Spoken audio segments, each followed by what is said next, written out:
My name is Emily, and I'm 29. 2 years ago, my father, with direct eye contact, declared me a financial suicide mission. This marked our final exchange before my parents effectively erased me from their lives. Their rejection went beyond mere silence. They even skipped my graduation. To our social circle in Seattle, they painted a narrative of me being mentally unstable, experiencing a private breakdown. They branded my husband, David, a downgrade who would tarnish their esteemed family name in the Alaskan wilderness. For 730 days, I was a phantom to the very people who raised me. Yesterday, that silence shattered in the most sterile manner. A man in a charcoal wool suit appeared on my doorstep amid a sub-zero Alaskan wind. He brought no gift, no apology. He was a lawyer representing Sterling and Associates, and he required my signature on a document that would irrevocably alter my circumstances. Upon reading its contents, tears were absent. Instead, I erupted into laughter so heartily that the lawyer inquired if I was well. He had no inkling that the daughter his parents deemed worthless was poised to become indispensable. Before revealing the contents of that envelope and how I dismantled their privileged world, please take a moment to like and subscribe to Hazel Stories, provided this narrative resonates with you. I'd also be keen to know your age and location. Share your age and local time in the comments below. I'm curious to know who's listening alongside me. Now, let me transport you back to a manicured lawn on Mercer Island, the genesis of a Cold War my parents believed they had already won.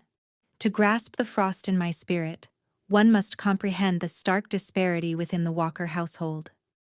My father, Julian, was a senior vice president at a prestigious investment firm, while my mother, Catherine, reigned as the self-proclaimed queen of every city charity gala. For them, children weren't merely family, they were portfolio assets. My younger sister, Chloe, was the high-yield bond, armed with a Stanford MBA and a neurosurgeon husband. I, however, was the risky venture, choosing forensic accounting and relocating to Anchorage to pursue public sector fraud. In my father's sphere, appearances were the sole currency that never depreciated, and since I offered no quantifiable social return on investment, I was relegated to the status of overhead, an expense to be eliminated. The tension at our dinner table wasn't about curfew violations. It revolved around my refusal to be a mere accessory to their vanity. While they invested in 500 an hour tutors for Chloe, they told me that if I wished to analyze numbers for the underprivileged, I was on my own. I learned early that being the invisible one meant you ceased to register the subtle ways they deemed you insignificant. It began with a smaller bedroom and culminated in their pretense of my non-existence. The drama escalated 3 years ago when I introduced David. David is a bush pilot, ferrying essential medical supplies to remote communities. He is steadfast, courageous, and kind. To Catherine, however, he was merely a peasant with a pilot's license. The evening we announced our engagement, Julian offered not a toast, but a warning. He advised me I was choosing a life of mediocrity, and that David represented a downgrade who would sully the family's reputation. They withheld any financial contribution to our wedding, fully anticipating this financial obstacle would break us.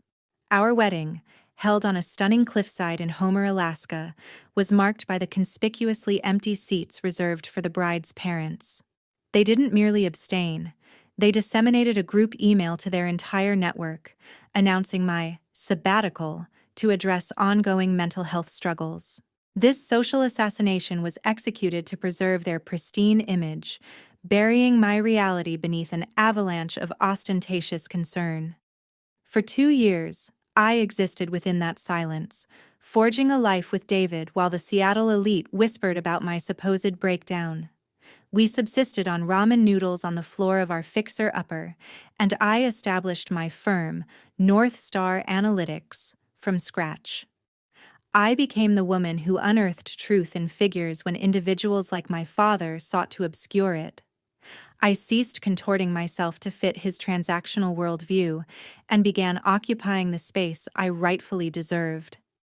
Now, his lawyer stands in my kitchen, awaiting my signature on a property he likely perceives as a dilapidated shack, utterly unaware that I am the forensic accountant who has just uncovered the secret he has concealed for a decade. To comprehend the ice in my veins, one must look beyond the frozen tundra of Anchorage and return to the meticulously kept lawns of Mercer Island. This is where my parents, Julian and Catherine, constructed their empire of opulence and exacting expectations. In the Walker household, we were not merely daughters, we were investment portfolios. My father, a senior vice president at a premier Seattle investment firm, assessed the value of a conversation by its financial worth. My mother, the undisputed matriarch of the charitable gala circuit, navigated seating charts with the precision of a wartime strategist. Their ambition wasn't simply for our success, it was for a significant social return on investment. My younger sister, Chloe, embodied the family's high-yield bond. She adhered flawlessly to the established trajectory, obtaining a Stanford MBA and marrying a neurosurgeon who looked as though he'd stepped from a luxury watch advertisement. Chloe was the secure asset, the one who maintained the family's reputation as pristine and profitable. I, however, represented the speculative venture.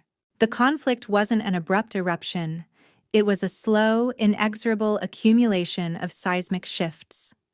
It began when I declined an internship at Julian's firm to pursue a role at a nonprofit dedicated to consumer protection. During family dinners, Julian would regard my practical attire with a sigh, as if I had committed a federal offense, often lamenting my lack of vision to recognize my own potential. To him, vision meant identifying opportunities for exploitation. To me, it meant perceiving the systemic flaws in structures designed to oppress those at the bottom. The stark class disparity in our home was palpable in every financial transaction and every life choice. They funded Chloe's SAT tutors at $500 an hour. Yet, when I requested a specialized software license for my forensic accounting projects, Catherine casually informed me that if I intended to analyze numbers for the less fortunate, I could manage it independently. This wasn't solely about monetary value, it was about perception. The only currency that seemed perpetually robust in their world was appearances. They viewed my aspirations as an extraneous expense requiring amputation. I learned early on that if I failed to provide an immediate boost to their social standing, I was rendered invisible. This realization didn't engender sadness, it fostered meticulousness. While they focused on enhancing Chloe's credentials, I was honing my skills as a forensic accountant, learning to trace the clandestine financial flows that individuals like my father utilized to manipulate global affairs. I worked multiple jobs to fund my certifications, often studying until dawn in a cramped library while they were at the country club, announcing Chloe's latest achievement. The chasm widened further the day I informed them of my relocation to Alaska to work in public sector fraud. Julian didn't even glance up from his financial terminal, merely inquiring how I intended to uphold the family name from a remote cabin. He failed to grasp that I wasn't defecting from the family enterprise. I was acquiring the knowledge to dismantle the deceptions upon which it was built. However, the internal friction within our household paled in comparison to the tempest that ensued when David entered the narrative. My parents were prepared for a daughter who was a disappointment. They were, however, wholly unprepared for a daughter who found contentment independent of their approval. David, a bush pilot, possessed hands calloused by engine grease and eyes perpetually fixed on the horizon. When I brought him to Mercer Island for the first time, Catherine didn't even offer him a seat. Clutching her designer handbag like a bulwark, she stood in the foyer and inquired if he held a legitimate profession. David responded with a smile, the sort of calm, unperturbed smile that incited a quiet fury in my mother, stating that he delivered vital medical supplies to those in genuine need. That was the precise moment when passive disapproval transmuted into overt animosity. Julian began disseminating claims that I was experiencing a psychological episode, framing my relocation to Alaska and my partner choice as manifestations of a mental breakdown. Their objective wasn't my well-being. It was to undermine my credibility before my chosen life could cause them social embarrassment. The social assassination was executed with surgical precision. Holiday invitations ceased, followed by the complete cessation of returned calls. By the time Chloe's engagement graced the pages of the Seattle Times, my name had been systematically expunged from our family's narrative. I was no longer the forensic accountant employed by the state, but the mentally unwell daughter who had vanished into the wilderness. They believed that by erasing me, they had safeguarded their financial portfolio. Little did they know that while they were meticulously crafting their flawless existence, I was establishing North Star Analytics. I wasn't merely crunching numbers in the cold. I was becoming the go-to expert for the state when suspicions arose regarding high-ranking executives manipulating financial records. Now, 2 years later, standing in my kitchen, I face Marcus Thorne. He represents the firm my father once commanded. He's here for my signature on a deed for a Tulitna cabin bequeathed to me by my grandfather, Silas. My parents consistently dismissed it as a dilapidated shack, a worthless parcel of land beneath their consideration. However, as I peruse the legal verbiage of the document, my forensic training activates. Numbers are truthful, but legal professionals often are not. The quitclaim deed is worded with an air of urgency, suggesting a desperate need for clear title. If the land is genuinely as valueless as they assert, why dispatch a top-tier attorney 3,000 miles in the dead of winter for a signature? I recall my father's parting words. I was a financial suicide mission, destined to beg him for a sliver of my inheritance. Yet, here is his emissary, offering a mere $5,000 inconvenience fee to relinquish my rights. This is archetypal Julian Walker strategy, presenting a minor immediate benefit designed to obscure a substantial long-term detriment. He perceives me as the same girl, still craving his approval, susceptible to a paltry bribe. He remains oblivious to the fact that I have spent the past 2 years scrutinizing companies tenfold the size of his. I slide the document back across the table. I inform Marcus that I require my own counsel to review the paperwork.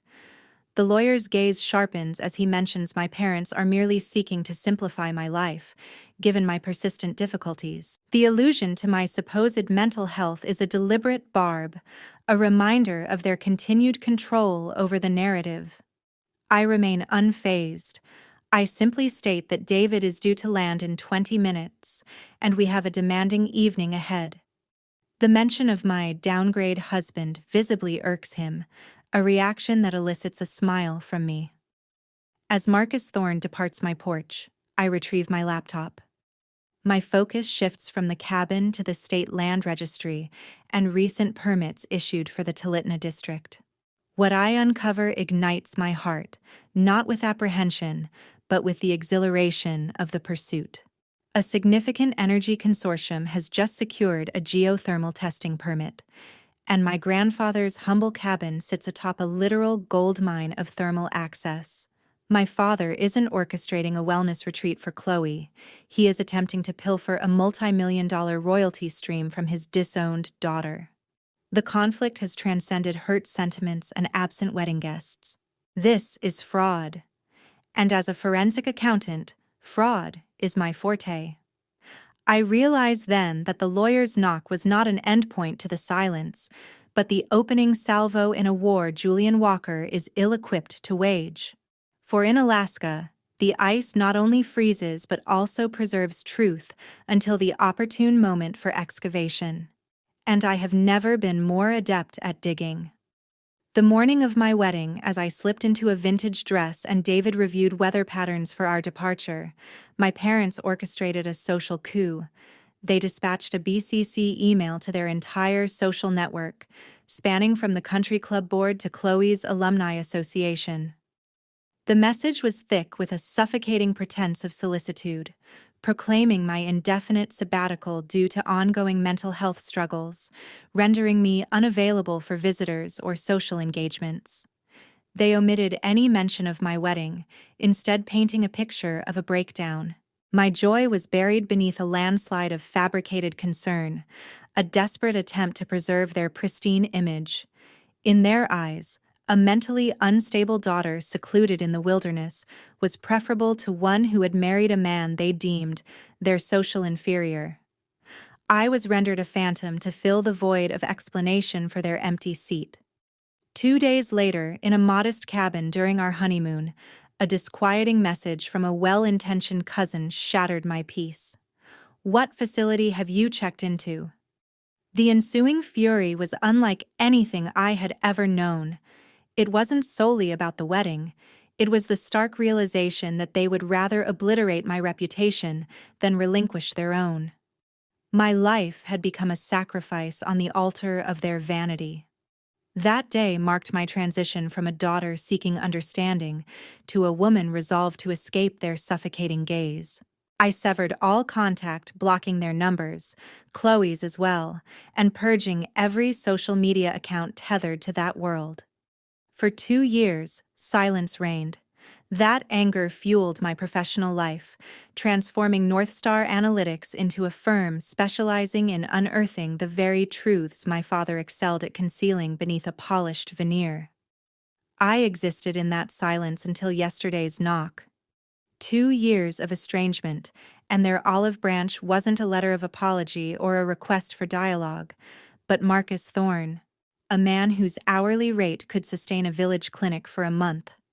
Standing in my Anchorage kitchen, the quitclaim deed for the Talitna cabin before me, I understood the social assassination was insufficient. They sought not merely to erase me, but to seize the last tangible remnant of my grandfather's legacy. Marcus feigned concern for my stability, proposing to simplify my affairs by relieving me of the burden of the dilapidated shack. He claimed Chloe desired it for a wellness project, a community endeavor. Yet, as my eyes traced the signature line, the familiar pattern emerged. It was the modus operandi I had spent years deciphering in corporate boardrooms. The urgency in the lawyer's demeanor belied the purported worthlessness of the property. My father was leveraging the very lie he had constructed, my supposed mental unfitness, to swindle me out of an asset he now recognized as a gold mine. He envisioned the girl on the cliffside, yearning for his estranged shadow. He remained unaware that the downgrade pilot he scorned was currently warming up a plane I had purchased, or that the forensic accountant he labeled a suicide mission had already uncovered his clandestine geothermal permits. Looking at Marcus Thorne, the old hurt had dissolved, replaced by the predatory thrill of a hunter realizing the prey believed itself in control. I would attend the Seattle Gala, not as a guest, but as the auditor poised to reveal to 200 of Julian Walker's closest associates the perils of liquidating a daughter who understood accounting.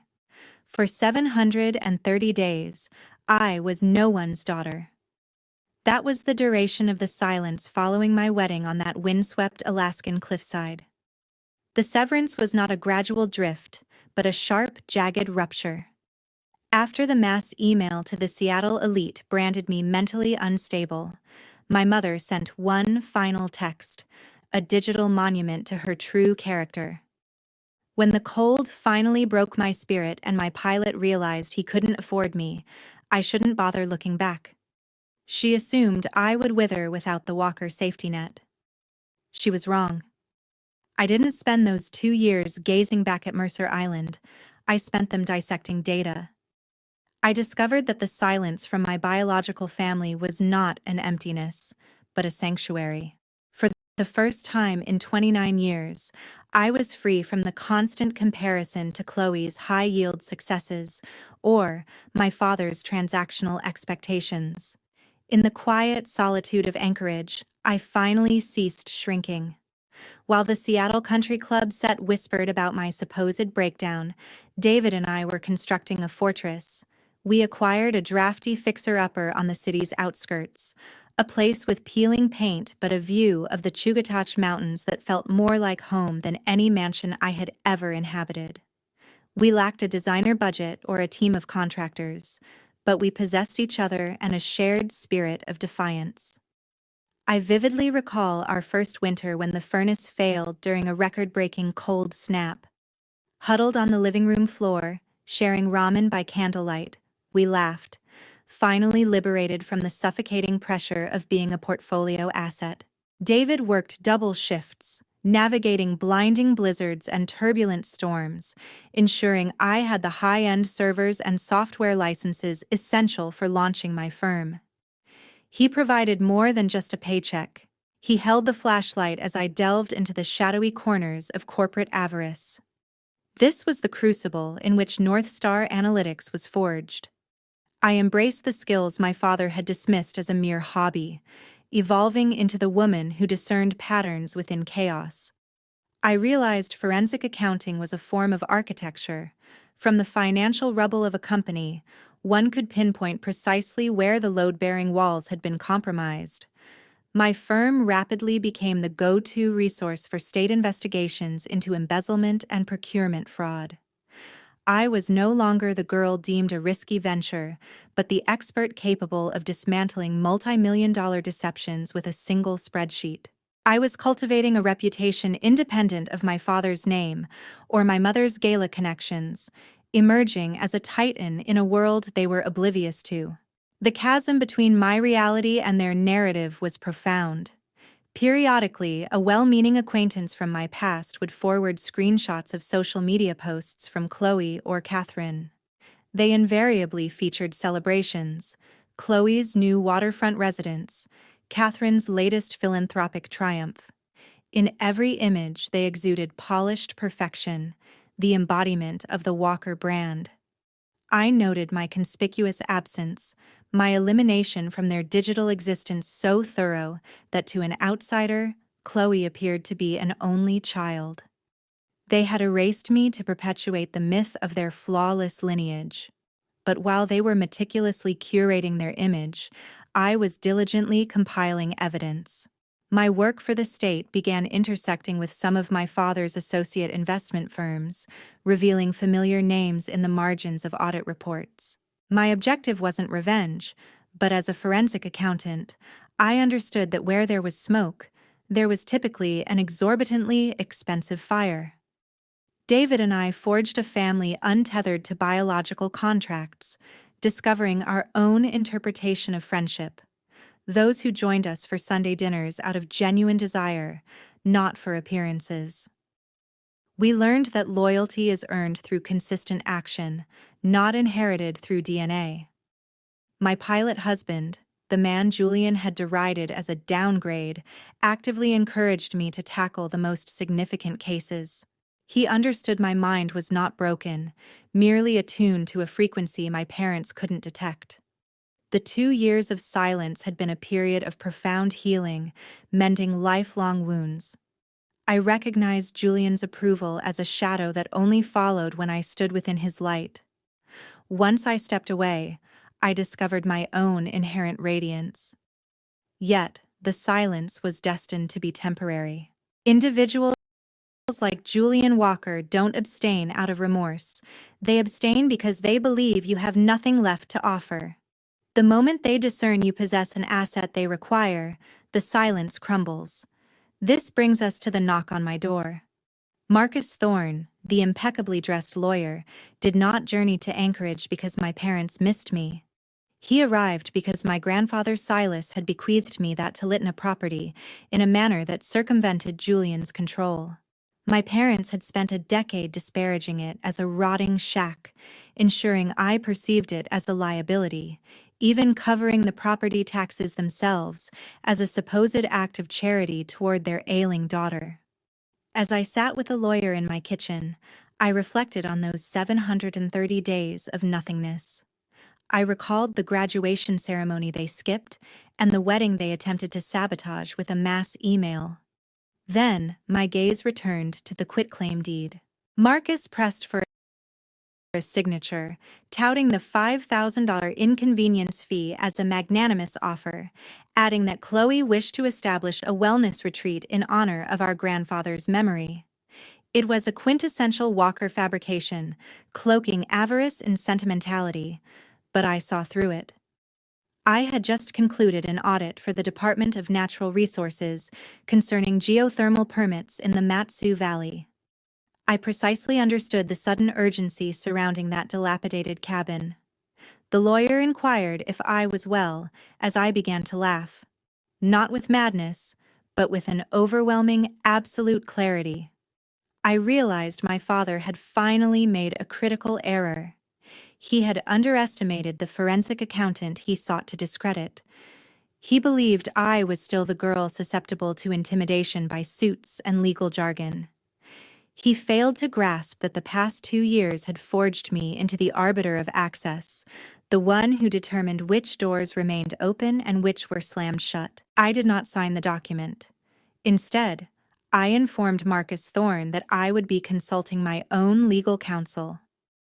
The flicker of irritation on his face was a more satisfying wedding gift than any I had received.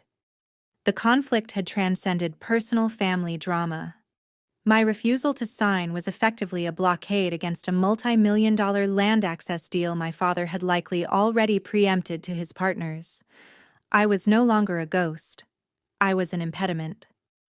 As Marcus retreated to his rental car, I observed him retrieve his phone, his posture stiff with anxiety. He was calling Julian, informing my father that the mentally unstable daughter in Alaska was, in fact, asking pertinent questions. A surge of adrenaline coursed through me. The 2 year silence had definitively ended, and the war had just commenced. I turned to David, who had been observing from the doorway. He didn't inquire about my intentions. He simply handed me my laptop, understanding precisely what lay ahead. I wouldn't merely retain my cabin. I would meticulously audit the very life Julian Walker deemed unassailable. And I knew precisely where to begin dissecting the vulnerabilities in his seemingly impenetrable empire. Marcus Thorne occupied my small kitchen table, an incongruity as jarring as a high-end sports car mired in mud. He observed me with the predatory patience of an individual convinced his prey possessed no escape routes.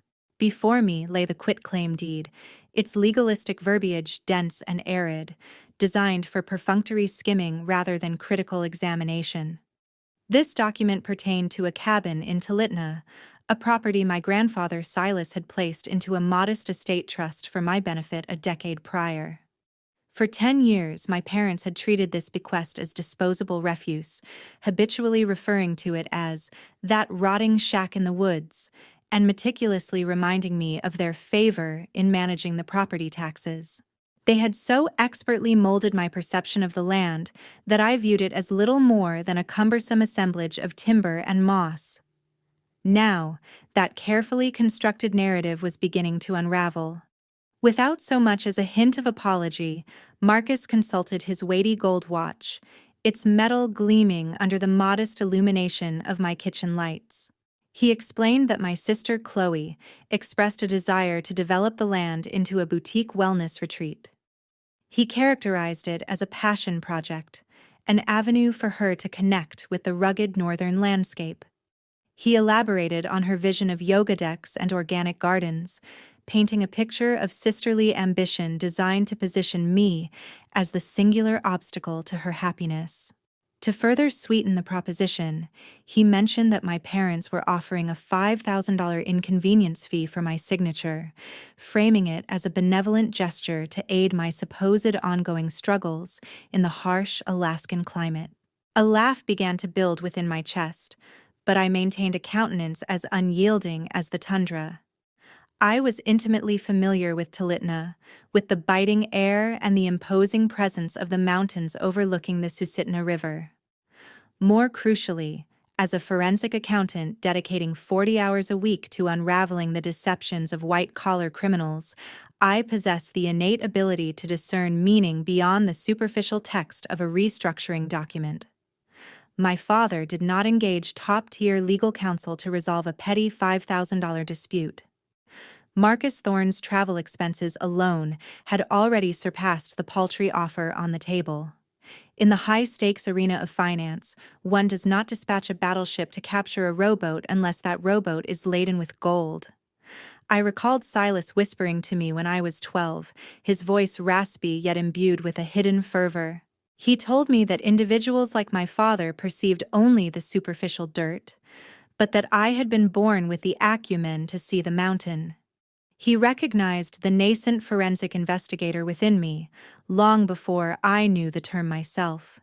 He understood that Julian and Catherine were architects of facade, but he believed I possessed the capacity to be an architect of truth. As my gaze fixed upon the signature line, I comprehended that this transaction was not about a cabin or Chloe's hypothetical wellness retreat. This was a direct engagement with the fundamental logic of American reality. In this nation, when a family such as mine suddenly professes affection for a decrepit shack, it invariably signifies the discovery of a mineral deposit, the initiation of an infrastructure project, or the acquisition of a substantial government permit tied to those coordinates. I rose and informed Marcus that I required a moment to confer with my legal advisor. His expression wavered, a fleeting but discernible wave of genuine irritation crossing his features.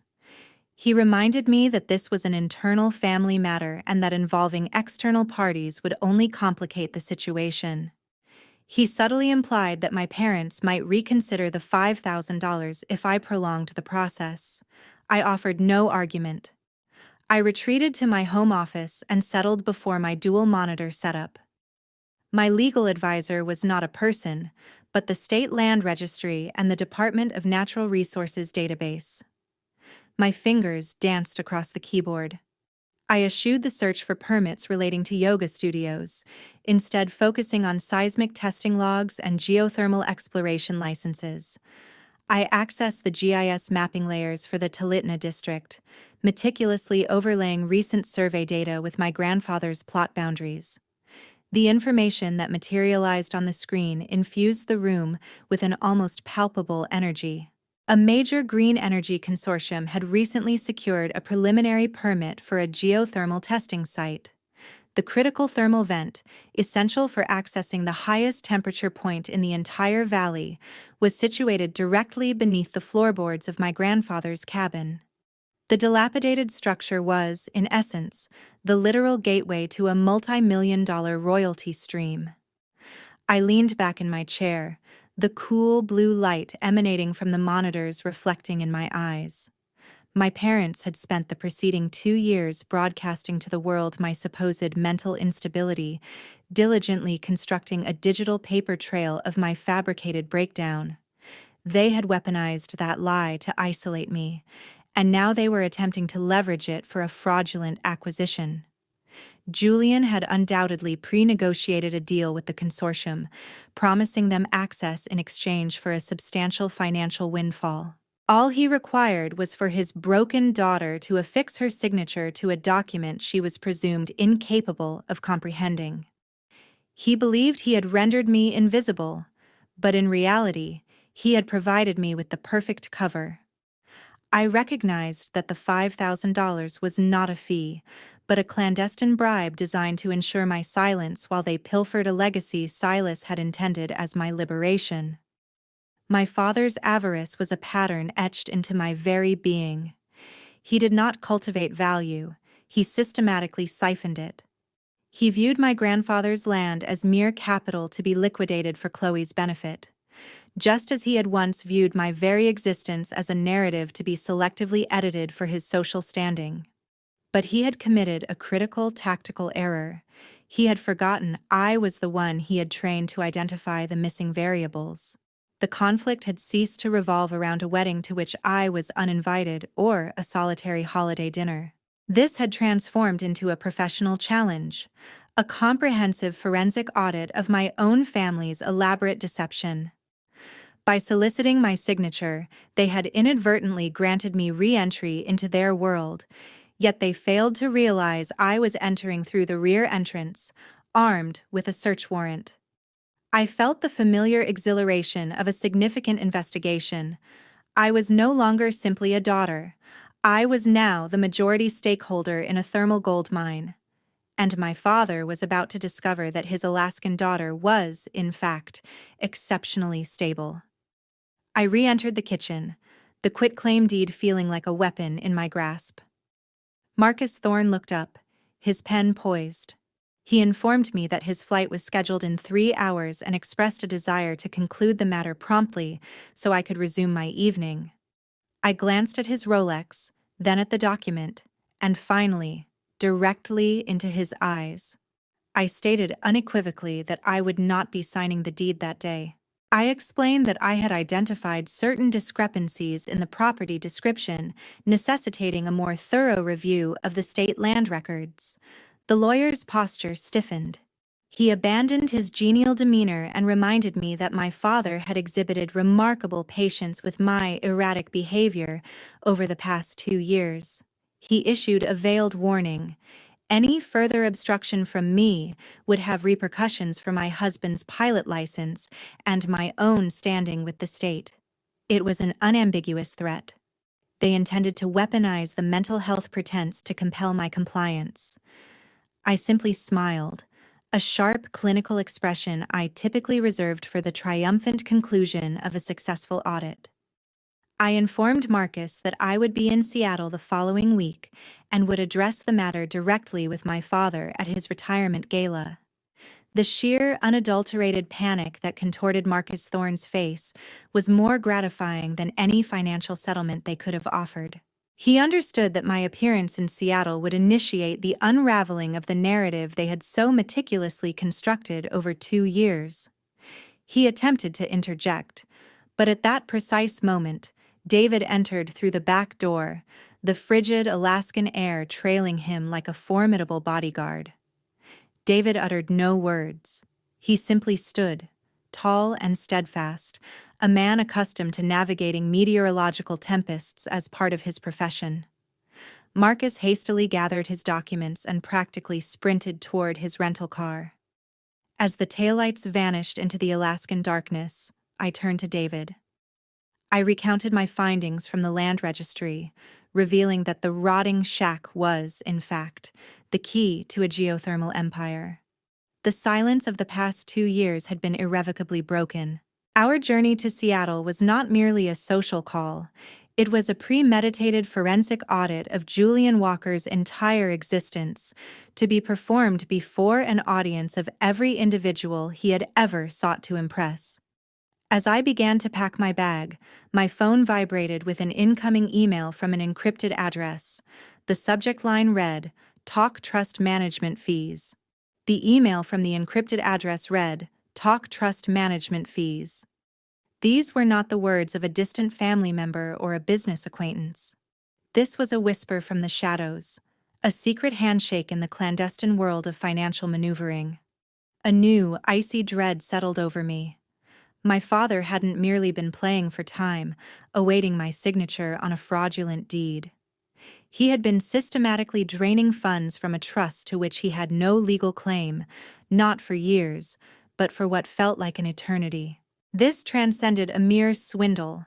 It was a profound criminality, and I, of all people, possessed the sole ability to furnish corroborating evidence.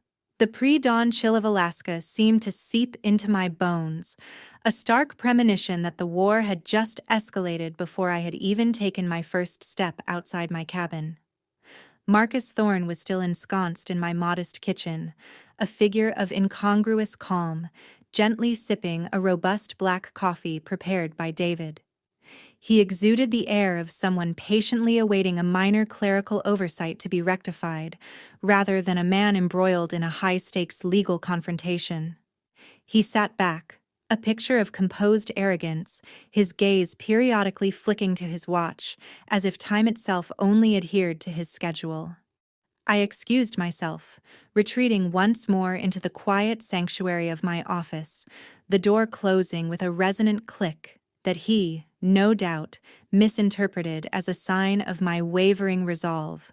He likely envisioned me in a state of disarray, perhaps hyperventilating or desperately searching for a misplaced pen. He remained blissfully oblivious to the fact that I was now operating in my true element. In the intricate domain of forensic accounting, we hold a prevailing adage: the most compelling narratives are invariably found nestled within the margins of a ledger. My initial foray to the State Land Registry had been a strategic maneuver, designed not to scrutinize the physical state of my grandfather's cabin, but to understand the environment surrounding it.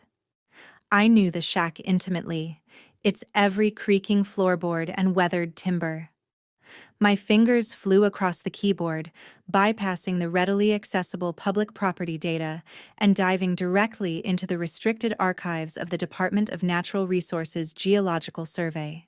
My position as a senior consultant for state investigations granted me privileged access to high-level mapping layers, proprietary information that would remain inaccessible to the general public for an additional 6 months. I accessed the Medusa-Susitna Valley geothermal heat maps. The screen transformed into a canvas of vivid oranges and deep, pulsating reds. I meticulously overlaid my grandfather's plot coordinates onto this thermal signature. My heart responded with a slow, deliberate thud against my ribs. The cabin was not merely situated on a plot of land. It rested directly atop the critical primary thermal vent for the entirety of the Toledo corridor. This represented the most potent and accessible geothermal energy source in the entire region. My subsequent search focused on recent permit filings. There it was, unmistakably. A formidable green energy consortium, known as Terreor Power, had been granted a preliminary exploration permit only 3 weeks prior. I navigated through the secondary documentation, files shielded behind administrative firewalls, designed to obscure rather than reveal. Terreor had delineated a specific 10-acre radius, designated as the indispensable access point for their multi-million-dollar infrastructure project. My grandfather's humble shack occupied the precise epicenter of that critical circle. The intricate logic of American reality began to coalesce, forming a stark and undeniable picture. This entire elaborate scam had nothing to do with Chloe's whimsical ambitions to create a yoga center or a budding wellness retreat, as Marcus Thorne so disingenuously claimed. It was a sophisticated, meticulously planned scam. The land royalties alone, generated by a geothermal project of this scale, were projected to generate millions over the next 2 decades. My parents didn't send Marcus Thorne, a reputable lawyer with high fees, to my remote Alaskan cabin simply to facilitate $5,000 as compensation for the inconvenience.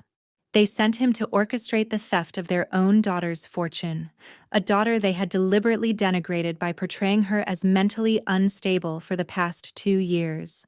The calculated cruelty of this deception permeated every air in my office, making it disturbingly thin. I realized with chilling clarity that my mother's quietly repeated declarations that family comes first were nothing more than a facade concealing deep disappointment. Split custody. Julian and Catherine didn't see me as a daughter who had weathered a personal storm.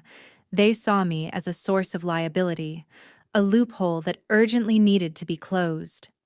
Their strategy was to minimize their losses by liquidating my inheritance to fund Chloe's next high-profile social event.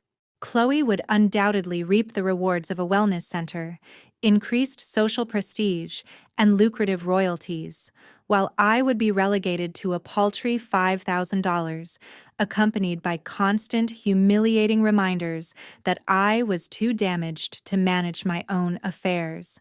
A surge of icy clinical adrenaline coursed through me. My father had spent 40 years at the zenith of an investment firm, a position he maintained by consistently being the most astute individual in any given room. Yet, he had committed a fatal miscalculation. He had forgotten that he himself had been the very architect of my financial literacy, meticulously teaching me how to interpret a balance sheet. He had cultivated a daughter who derived her sense of self-worth from the irrefutable truth of numbers, and then, in his hubris, he had placed the definitive evidence of his own fraudulent scheme directly into her hands. I captured screenshots of the Terraor permit and the detailed geological heat map. I meticulously transferred these critical documents to a secure server, simultaneously BCCing my personal attorney in Seattle. The conflict had irrevocably transitioned from a realm of emotional neglect to one of attempted financial fraud. This was no longer a mere family spat. It was the nascent stages of a significant criminal investigation. I could almost audibly perceive the incipient structural fractures beginning to appear in the edifice of the Walker family reputation. I rose, smoothing my sweater and taking a deep, steadying breath to regulate my elevated pulse. My immediate objective was to return to the kitchen and perpetuate the facade of the fragile, unstable daughter they had so carefully fabricated, at least for a few more critical minutes. I needed Marcus to return to Seattle to report back to Julian that I was indeed hesitant, but on the verge of capitulation. The longer they harbored the delusion that I was the weak, easily manipulated daughter, the more invaluable time I gained to meticulously construct the case that would ultimately dismantle their glass kingdom. Upon re-entering the kitchen, Marcus Thorne looked up, a mocking expression of feigned concern arching his eyebrows. He inquired if I had managed to locate someone capable of demystifying the ostensibly simple document. I maintained my composure, my voice unwavering. I informed him that I had identified certain anomalies within the property's tax history, necessitating verification with the relevant county office. I then stated that I would require a few additional days to thoroughly examine the finer print. Thorne's jaw tightened perceptibly. He reiterated that the offer was time-sensitive and casually implied that my parents' generosity might wane if the deal faltered due to my paranoia. He even possessed the audacity to suggest that the $5,000 would prove immensely beneficial for David's purportedly struggling aviation business. It was a particularly low blow, even for a Mercer Island lawyer, an attempt to leverage my husband as a bargaining chip, presuming our desperation for a handout. I leaned casually against the counter, my gaze fixed disparagingly on the quitclaim deed, as if contemplating its disposal as mere refuse. I assured Marcus that David's business was performing exceptionally well, and that I would personally deliver the signed document to Seattle the following week. I casually mentioned my intention to attend my father's retirement gala. The ensuing silence was thick with Thorne's palpable confusion. He had been meticulously briefed on a recluse, a woman incapable of withstanding the pressures of a public gathering. The prospect of my presence at a gala, surrounded by 200 of Julian's peers, was clearly not factored into the manufactured narrative he had been provided. He attempted a weak counter, suggesting that such an event might prove overwhelming for me, that the ambient noise of the crowd could potentially trigger another episode. I simply smiled, the same dispassionate smile I employed when uncovering a clandestine offshore account during a particularly complex state audit. I informed him that I believed the invigorating air of Seattle would be most beneficial for my well-being, and that I was eagerly anticipating reconnecting with the entire family. I offered my thanks for the coffee chat and opened the front door. The sub-zero wind surged inward, causing the lawyer to visibly shiver within his expensive wool coat. As he descended the steps, Marcus retrieved his phone with an urgency that unequivocally signaled the war's escalation. He was undoubtedly calling Julian, intent on reporting my inquiries about the land registry and my impending arrival at the gala. I watched his rental car recede into the Alaskan darkness, its red taillights the last vestiges of its presence. Turning, I found David standing directly behind me, his face a mask of quiet fury. He had been an unseen observer in the hallway, privy to the entire exchange. He posed a single, direct question. "Are you really going back there?" I glanced at the laptop on my desk, its screen still illuminated, displaying the irrefutable evidence of my grandfather's geothermal gold mine and my father's systematic embezzlement. I met David's gaze and replied, I'm not going back as a daughter. I'm going back as a creditor. However, as I began to mentally strategize the logistical intricacies of our impending trip, a new notification materialized on my private email account. It was an automated alert from a sophisticated monitoring software I had implemented months prior to track Julian's secondary financial accounts. Someone was in the process of transferring a substantial sum of money out of Chloe's trust fund, the very fund Julian purportedly safeguarded. It appeared the Walker Kingdom was not merely constructed on a foundation of lies, it was actively consuming itself. The unfolding drama had transcended the issue of a simple cabin. It had evolved into a catastrophic implosion, and I, inexplicably, was the sole possessor of the map charting the path through the wreckage. A profound realization then dawned. My father's retirement gala would not merely be a celebratory event. It would serve as the funeral for a reputation he had spent 40 years ruthlessly augmenting through deceitful means, and I, unequivocally, would be the one to deliver the somber eulogy. I re-entered the kitchen with a measured gait, the deliberate cadence of someone who had just concluded a comprehensive audit and unearthed a calamitous billion-dollar error. Marcus Thorne, betraying not a hint of his earlier discomposure, was now leaning back in my chair, his thumb tracing the rim of a porcelain cup with an air of entitled proprietorship. He looked up, his hand already extended toward the exquisite fountain pen resting atop the quitclaim deed. He anticipated a signature, the compliant surrender of a broken woman yielding the last vestiges of her inheritance for a pittance of $5,000. Instead, I placed my phone on the table with a sharp, rhythmic click and slid a fresh, steaming cup of coffee toward him. I remained standing, deliberately using the vertical space within the kitchen to recalibrate the balance of power. "Tell me, Marcus," I began, my voice as steady and unyielding as the sub-zero temperatures of the Brooks Range. "Did my parents mention that I am currently a senior consultant for the State Department of Natural Resources? Or did they simply inform you that I am the unstable daughter incapable of comprehending a balance sheet?" The lawyer's practiced professional mask didn't just falter, it shattered. For a fleeting instant, a flicker of genuine bewilderment crossed his eyes. He had been meticulously briefed on a social recluse, a woman ostensibly lost in a fog of mental instability, who would exhibit profound gratitude for any token of attention from the esteemed circles of Mercer Island. He was demonstrably unprepared for a forensic accountant wielding the considerable authority of the state. "I am not signing this document," I continued, my words striking the air with the precision of deliberate blows. "In fact, I am filing an injunction this afternoon to initiate a formal audit of the trust management fees my father has been levying against this asset for the past decade." Thorne's posture shifted instantaneously.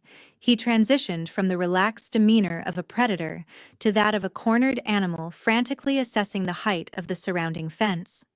In that precise moment, he apprehended that he was no longer engaging with a mere service provider or an easily dismissed domestic employee. He was confronting a forensic titan, meticulously trained to dismantle empires by meticulously tracking and exposing the very elements that individuals like Julian Walker believed to be perpetually invisible. It was the same script they'd deployed for 2 years, the same deception whispered to every neighbor and business associate in Seattle. But when you're in a room with a woman who's just mapped the geothermal signatures of a multi-million-dollar land deal, the mentally unstable label doesn't just sound false, it sounds desperate.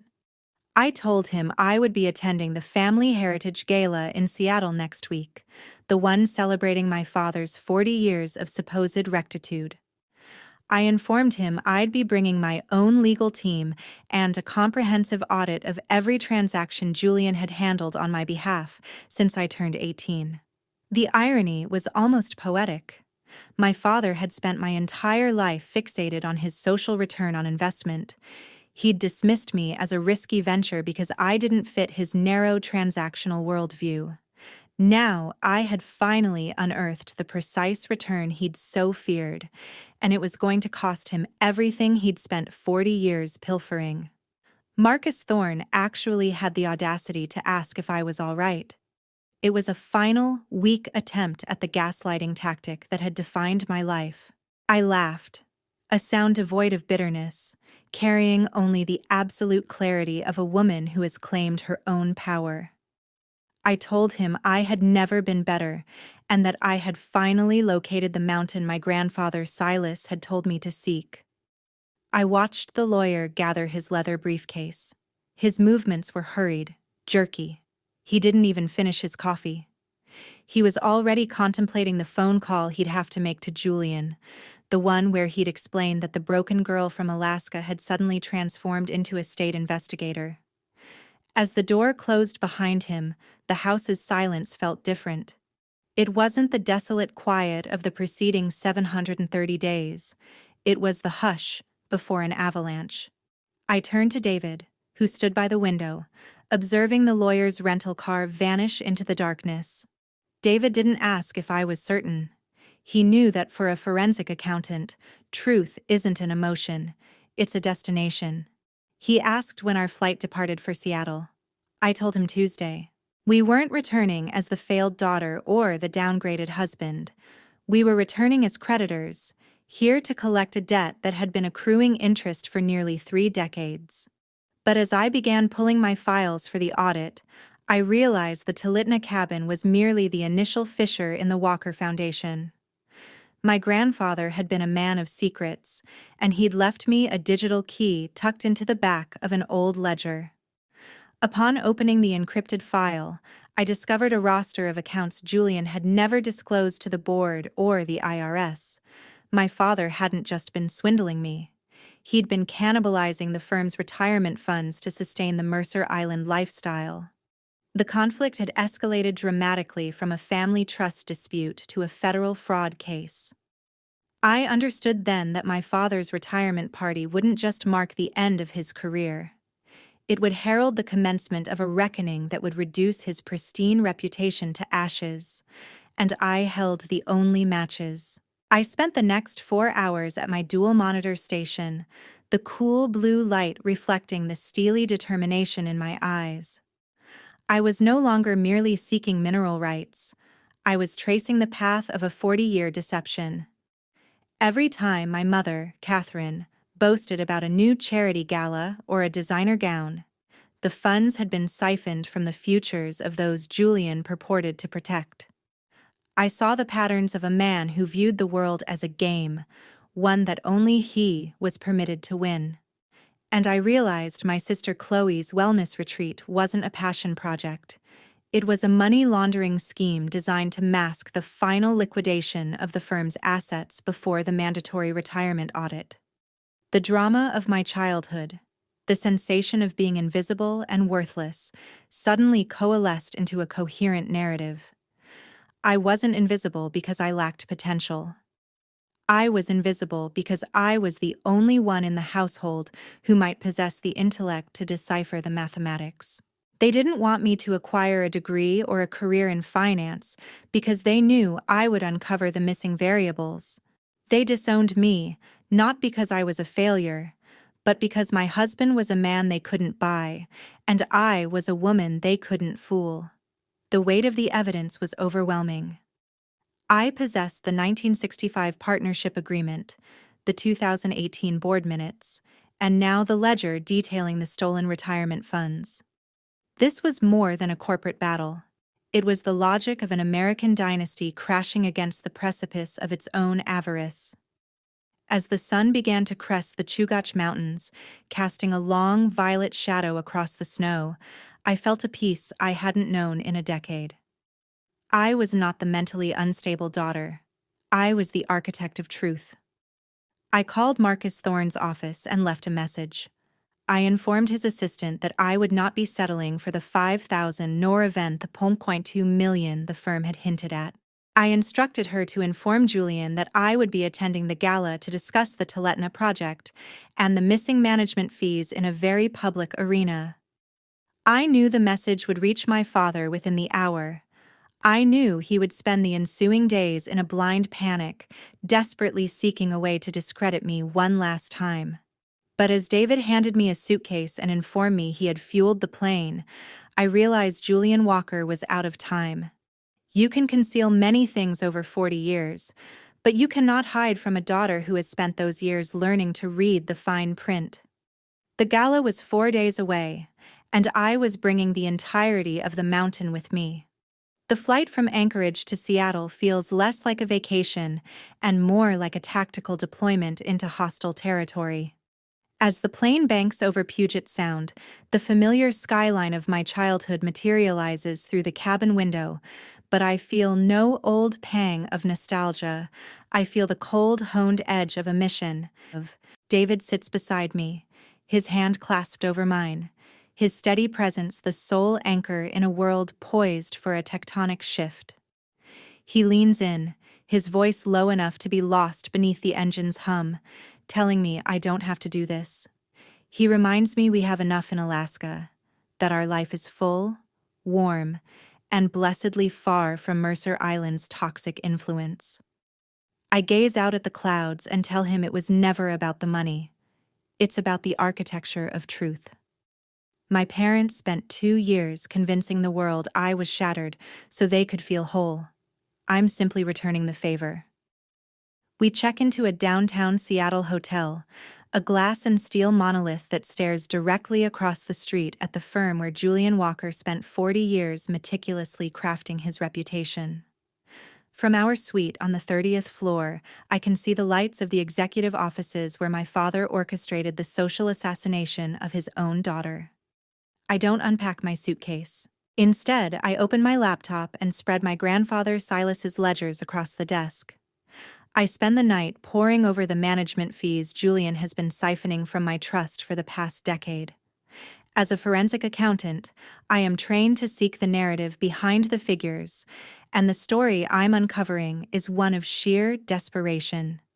The ostentatious disparity I grew up with, the country club memberships, the designer galas, and the high-yield promises made to Chloe.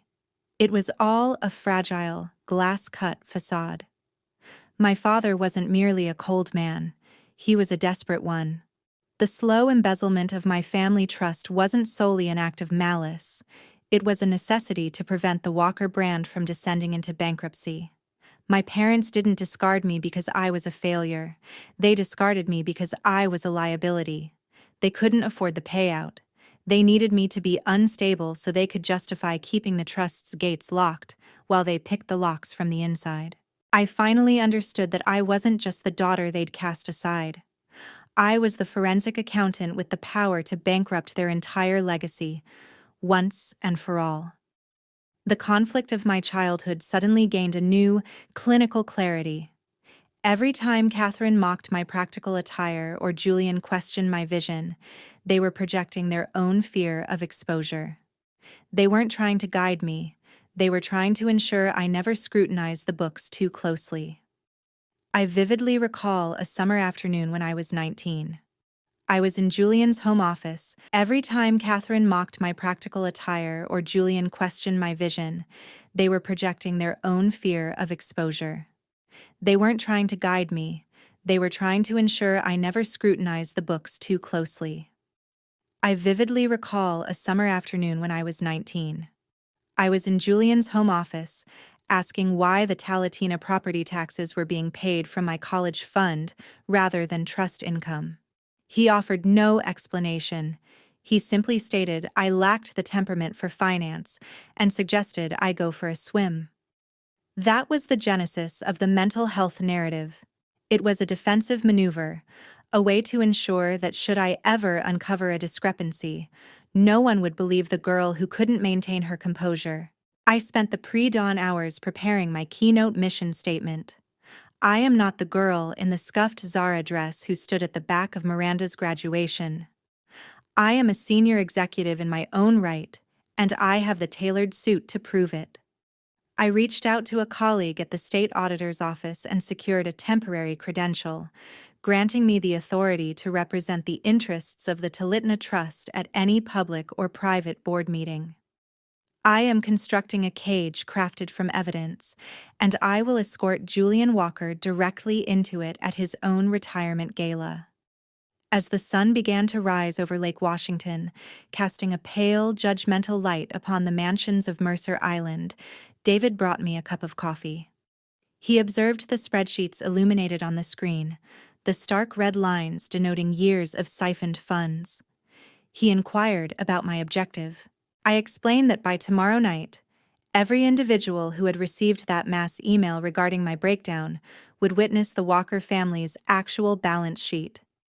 I intended to demonstrate that the man who dismissed my husband as a downgrade was, in reality, liquidating his own daughter's future to finance his wife's jewelry.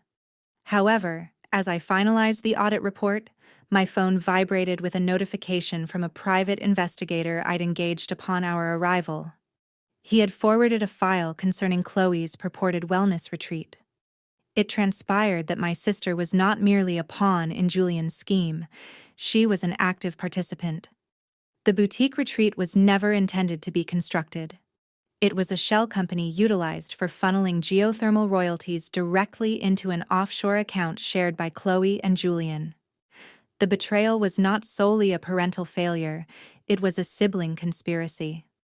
Chloe didn't just mock me at Christmas. She actively assisted our father in erasing me, all so she could inherit a stolen empire.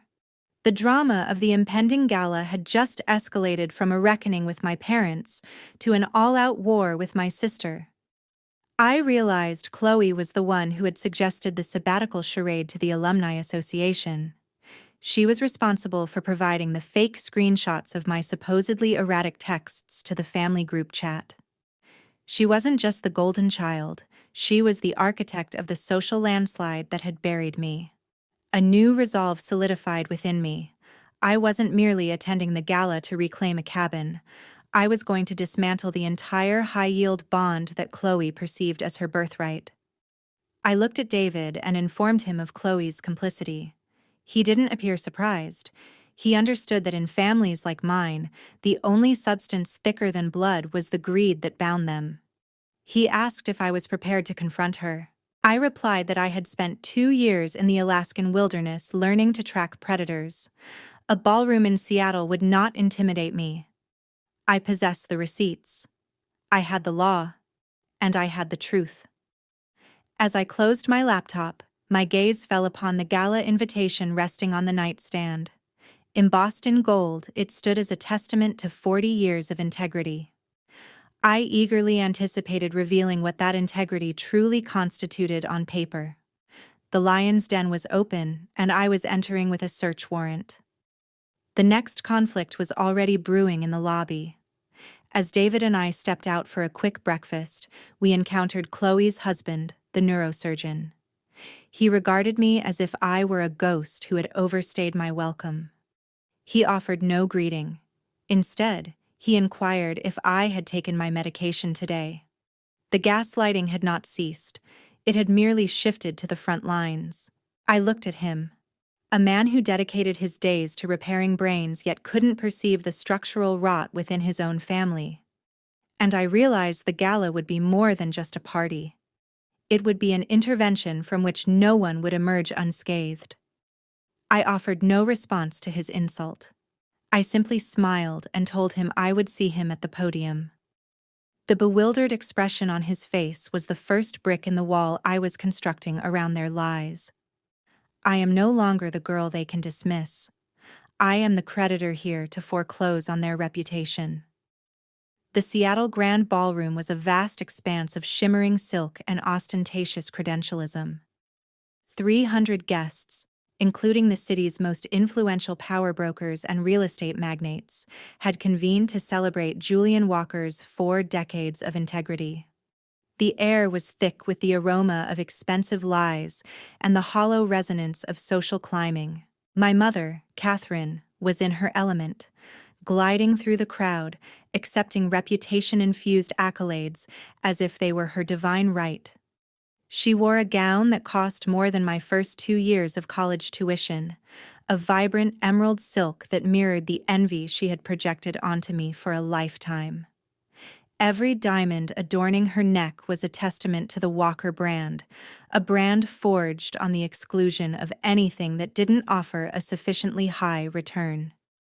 David and I entered through the main doors, not the service entrance. I was not the ghost they had attempted to bury in Alaska, and I was certainly not the unstable daughter they had whispered about in their BCC'd emails. I was wearing a tailored black suit that exuded senior executive, my hair pulled back with a precision that mirrored my audit reports. David stood beside me, his presence steady and grounded, a stark contrast to the jittery, champagne-fueled vanity of the room. We didn't create an immediate scene, but a ripple of recognition began at the back of the ballroom and spread like a slow-moving tide toward the stage. I observed the heads turning, the hushed whispers behind gloved hands, the palpable confusion as the daughter who had supposedly suffered a mental breakdown walked into the light with the posture of a titan. Catherine was the first to spot me. Her practiced, benevolent smile didn't just fade, it shattered like glass. She rushed toward us, her movements frantic, attempting to intercept us before we could reach the inner circle of investors. Her voice was a weaponized vulnerability, that sharp, high-pitched tone she deployed when she wanted to appear victimized while delivering a threat. "What are you doing here?" she asked, informing me that this was Julian's night, and I shouldn't be seen like this. "People will ask questions," she warned, her eyes darting around, scanning for witnesses. She assumed I was here to grovel for a seat at the table or to create a scene due to my instability. She perceived me as a wildfire, still containable with a few stern words and a maternal frown. I simply smiled, a calm, clinical expression I'd used to dismantle corporate boards from Juneau to Seattle. I accepted a flute of champagne from a passing waiter and handed it to her. "I'm not here for a scene, Catherine," I stated. "I'm here for a vote of confidence." I watched her hand tremble as she took the glass, the liquid sloshing against the crystal. "I think it's time the guests heard the keynote speech I've prepared for my father," I told her.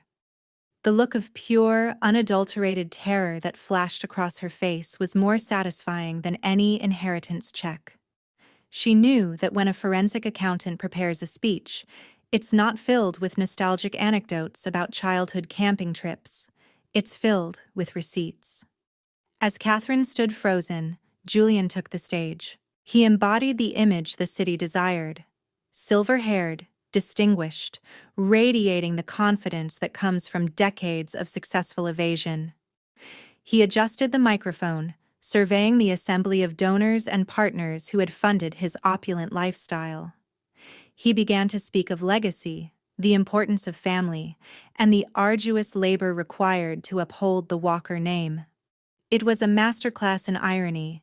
He spoke as if he hadn't spent the last decade siphoning funds from his own daughter's trust to pay for the very ballroom he occupied.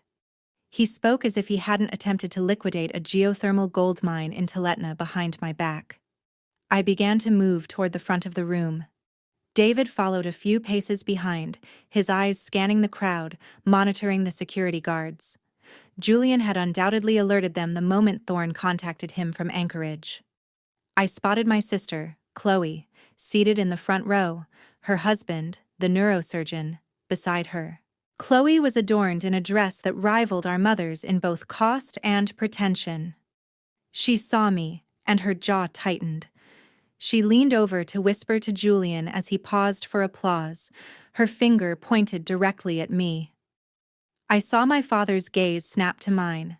The silver-tongued mogul faltered for a fraction of a second, his voice cracking mid-sentence. He attempted to recover, rushing to his closing remarks, desperate to exit the stage before I could reach the stairs. But I was faster.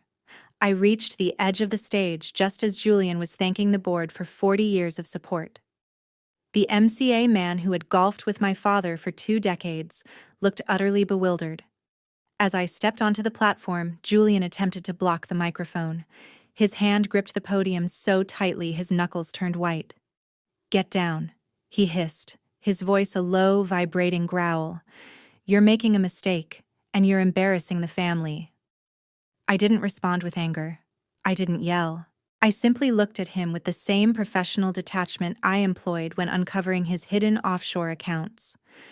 The mistake, I stated, was thinking I couldn't count. I tapped the microphone, the sound echoing through the vast space. The room fell silent. That heavy, expectant hush only descends when high society disaster is imminent. I observed the board members leaning forward. I saw the investors exchanging glances. I noticed my mother at the back of the room, her hand covering her mouth, her world finally colliding with the wall of her own deception. I looked out at the 300 guests, and I no longer saw my parents' friends. I saw a room full of people about to witness a forensic audit of the Walker legacy. Julian attempted to signal the tech booth to cut my microphone, but David was already there. My husband, the man they had dismissively called a downgrade, now stood over the sound technician with the quiet authority of a pilot handling a hijacking. The microphone remained live. I withdrew a flash drive from my pocket and inserted it into the laptop on the podium, the same one Julian had used for his celebratory slideshow. I didn't display photos of our Mercer Island home. I displayed the heat maps of Tuletna. I revealed the bank transfers from my trust to Julian's personal equity fund. I presented the 1965 partnership agreement that Silas had bequeathed to me. The escalating drama of the past 30 years had culminated in this precise moment. The invisibility, the labels of instability, the missed wedding. It had all been a defensive structure designed to protect the man standing beside me. But as I gazed at the screen and then back at the audience, I realized the conflict was no longer about the cabin or the money. It was about the fact that Julian Walker's integrity was a zero-balance account. I was about to show them exactly where the missing millions had vanished. I saw Chloe rise, her face a mask of fury, poised to rush the stage. But before she could move, the board chairman, a man Julian considered his closest confidant, stood up in the second row. He wasn't looking at my father. He was looking at the screen, his eyes wide, as he realized his own firm's retirement funds were listed in the red on my spreadsheet. The war hadn't just entered the ballroom. It had just transformed into a federal investigation, and Julian Walker had nowhere left to hide. The master of ceremonies stepped aside, his smile fixed and perplexed, as I moved toward the center of the stage. Julian remained frozen behind the podium, his hands gripping the mahogany edges so tightly that the wood seemed to groan under the pressure. I didn't wait for an introduction or a permission slip that was never going to materialize. I walked with the measured, rhythmic steps of a woman who had spent a decade auditing empires and uncovering the fissures in their foundations. The spotlight shifted away from my father's pallid face and found me, illuminating the sharp lines of my executive suit and the absolute absence of fear in my eyes. To the 300 guests in the Seattle Grand Ballroom, I was a ghost returning to haunt a celebration. To Julian, I was a forensic titan coming to collect a debt. "Get down, Emily," my father hissed, his voice a trembling tremor of panic he thought was concealed from the crowd. He leaned away from the microphone, his eyes darting toward the security detail near the velvet curtains. I ignored the command. Reaching out, I adjusted the microphone, the metallic screech of the stand echoing through the silent hall. I looked out at the sea of silk and designer tuxedos, recognizing the faces of those who had received my mother's email about my supposed mental collapse. I watched as pity transformed into confusion, and then into a sharp, electric curiosity. The fluorescent hush of a high society scandal began to settle over the room, thick enough to taste. "Good evening," I began, my voice amplified and steady, carrying the cool authority of the Alaskan wilderness back into this room of polished lies. "For 730 days, most of you were told I was mentally unstable. You were told I couldn't handle the pressure of the Walker legacy and that I had disappeared into a breakdown. My mother, Catherine, was exceptionally thorough in her concern. She ensured my wedding was framed as a tragedy and my career as a fantasy. But numbers don't have feelings, and they certainly don't have breakdowns. I paused, letting the weight of my words sink in. I didn't come here to ask for a place at this table. I came here to audit it. I pulled the original disinheritance letter from my portfolio, the one Catherine had sent with such surgical coldness 2 years prior. I held it up, the white paper catching the glare of the spotlight. I didn't yell. I didn't cry. I recited the facts with the clinical precision of a senior consultant throughout the process. I spoke of the night I was told I was a financial suicide mission. I spoke of the husband they called a downgrade, the bush pilot who delivered vital medical supplies through treacherous storms while they were busy siphoning funds from my grandfather's trust. I watched Catherine at the back of the room, her hand pressed against her mouth, her vibrant emerald gown now resembling a shroud for her reputation.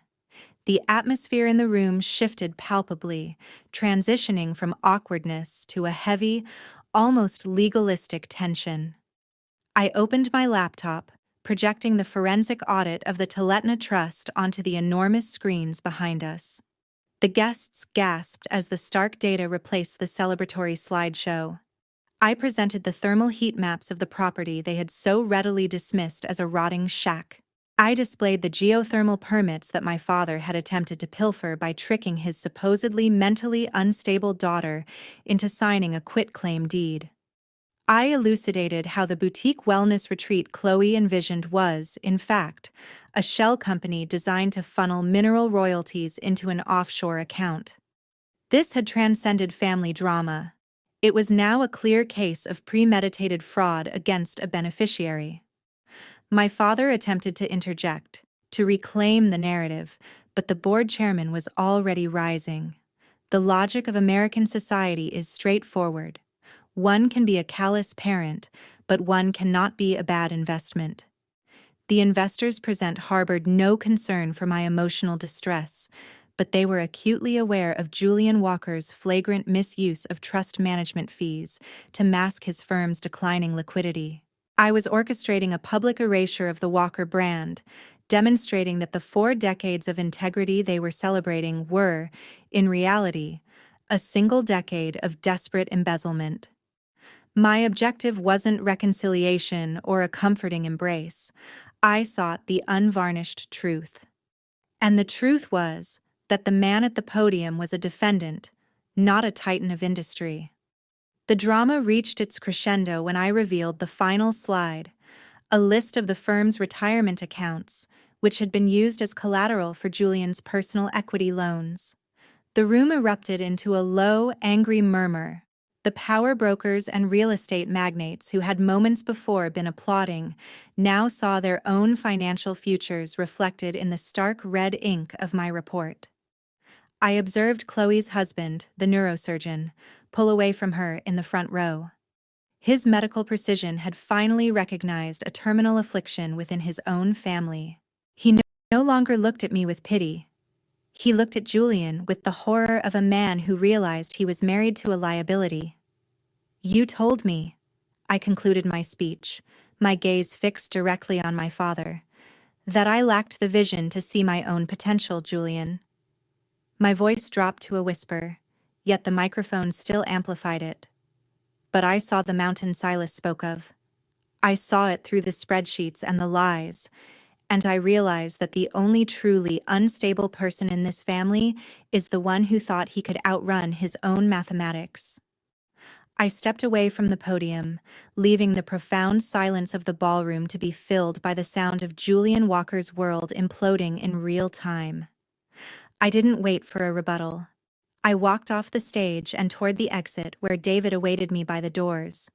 As we pushed through the heavy, ornate handles, I heard the first of the board members demanding an explanation. The gala, once a celebration, had devolved into an interrogation.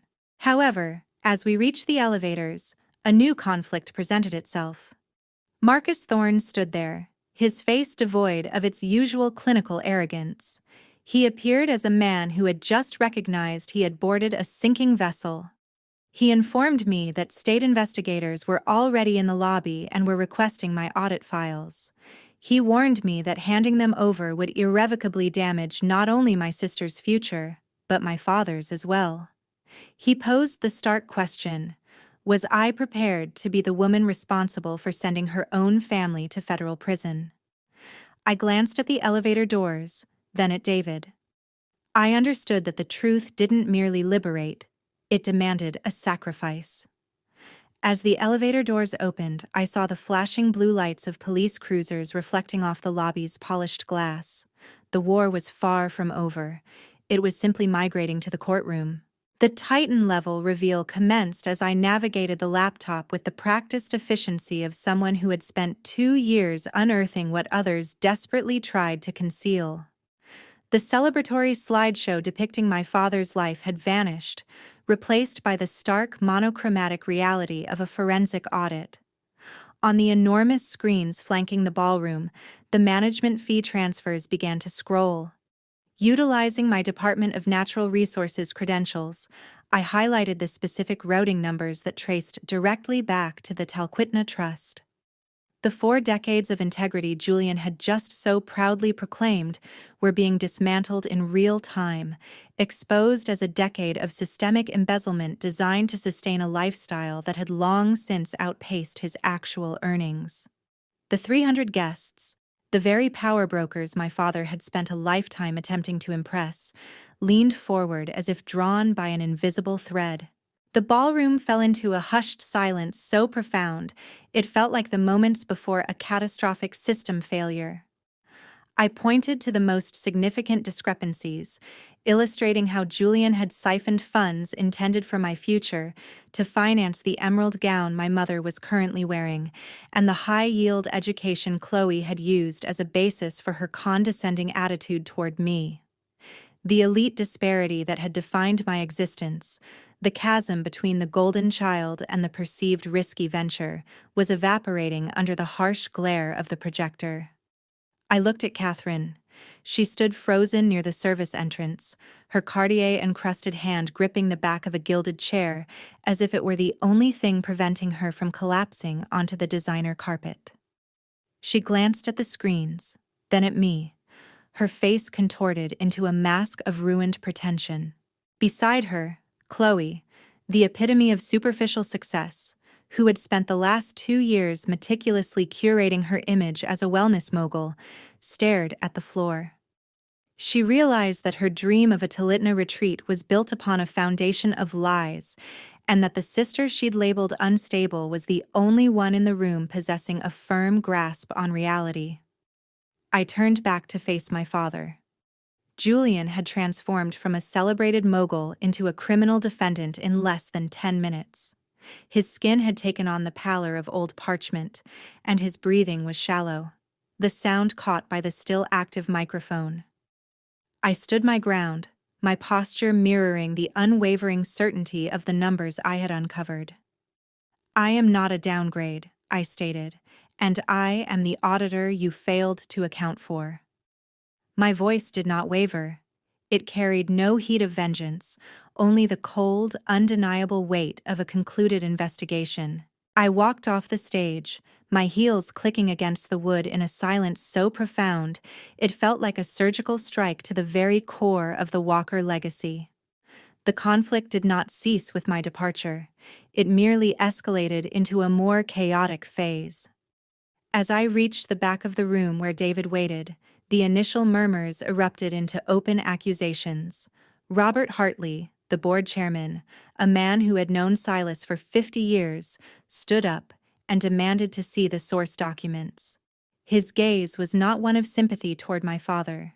It was the look of someone assessing a liability that needed immediate mitigation.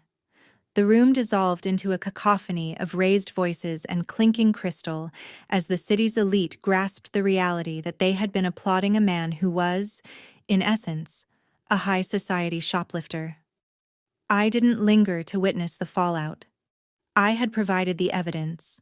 The inherent logic of American corporate reality would handle the rest.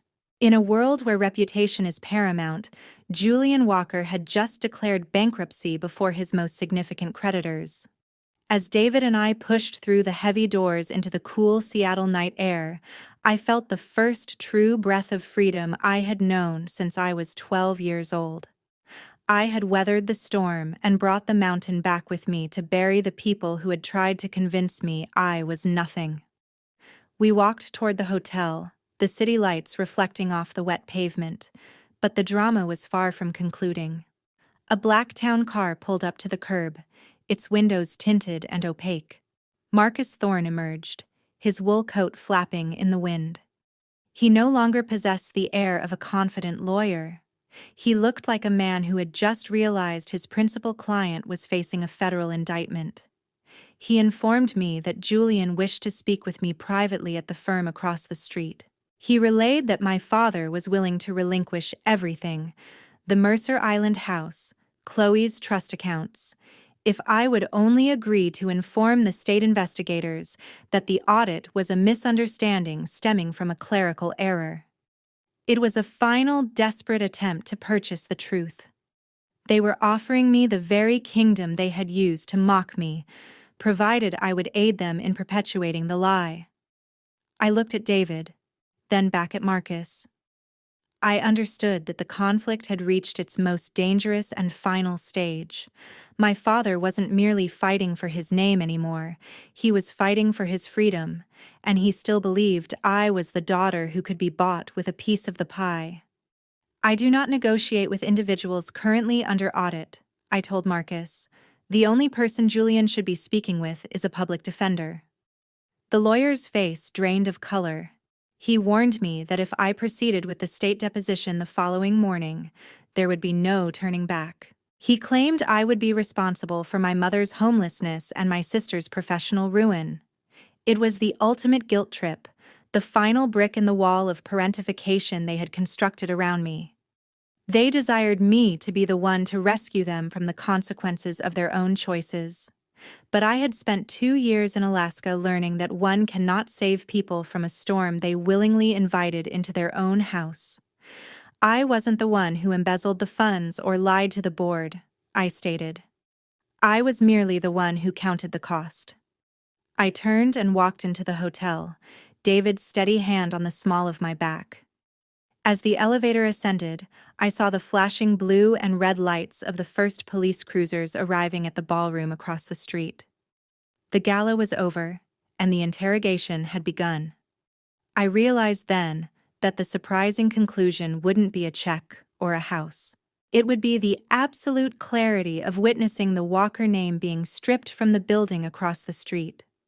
The war was not solely mine. It was a multi-generational reckoning, and the final piece of the puzzle rested in my hands. I understood then that Julian Walker hadn't merely lost to his daughter. He had lost to his father, 10 years after Silas had been laid to rest. The satisfying payoff was finally within reach, and it promised to be far more devastating than any audit report. In the immediate aftermath of the retirement gala, the Walker name was effectively scrubbed from the Seattle Social Registry. Within 48 hours, my phone rang in the quiet of my Anchorage office.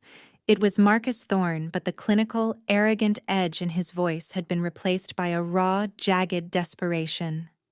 He was no longer checking his Rolex or making subtle threats about David's pilot license. He was a man watching his career hurtle towards an inevitable crash. He informed me that the firm's board was seeking an immediate settlement regarding the audit of the Tuletna Trust.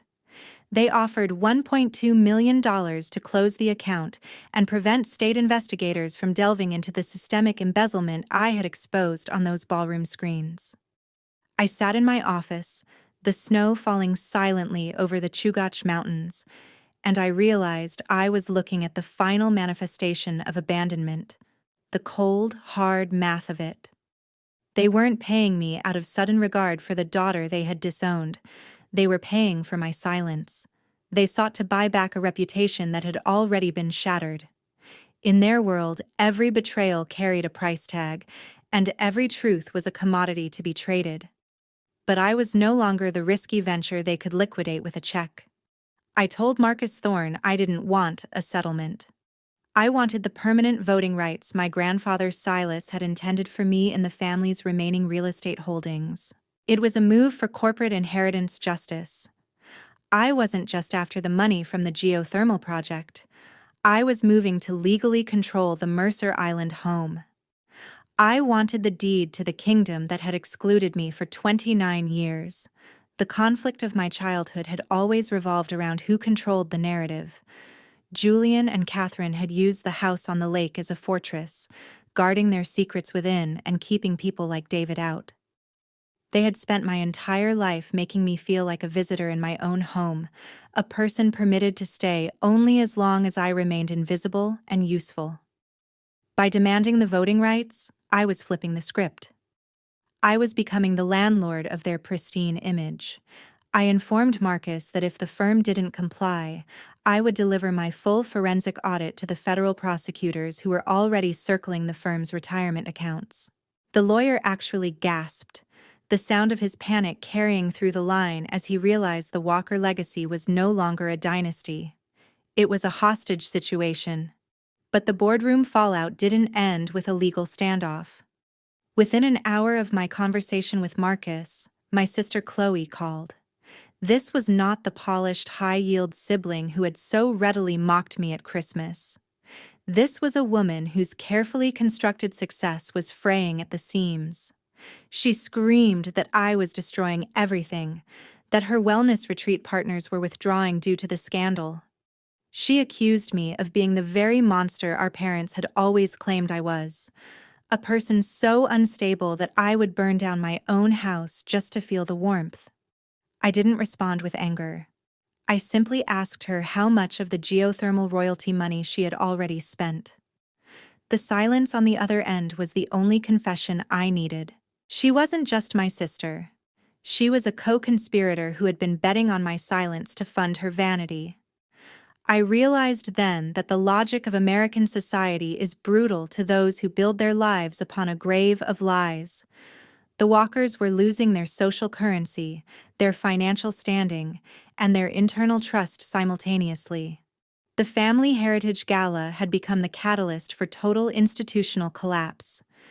Every person who had ever looked down on me for living in Alaska was now meticulously scrubbing the Walker name from their contact lists. I was no longer the family disappointment. I was the only person with a solvent reputation. As David entered the office and handed me a coffee, he glanced at the blue light of my screens, where the legal transfer of the Mercer Island property was already being drafted. He asked if I was ready to go back and take the keys. I told him I didn't want the keys to live there. I wanted the keys so I could decide who was allowed to walk through the door. I wanted to be the architect of a new reality where individuals like Julian Walker couldn't hide their crimes behind a manicured lawn at a charitable gala. But as I prepared to sign the counteroffer, my private investigator sent over a final, urgent update. It wasn't about the money or the land. It was about Catherine. It turned out my mother hadn't merely been an enabler. She had been the one who actually discovered the geothermal survey years ago and hid it from my grandfather as he lay on his deathbed. She had been the primary orchestrator of the deception, the one who deemed me the acceptable sacrifice for the family's survival. This news introduced a new, more potent conflict I hadn't foreseen. The betrayal ran deeper than my father's corporate avarice. It was a maternal erasure spanning decades. I looked at the disinheritance letter Catherine had sent, the one I had held up in the spotlight, and realized that my mother's weaponized vulnerability was, in fact, high-level camouflage for a predatory mind. She hadn't just failed to protect me, she had actively hunted me to preserve her own standing.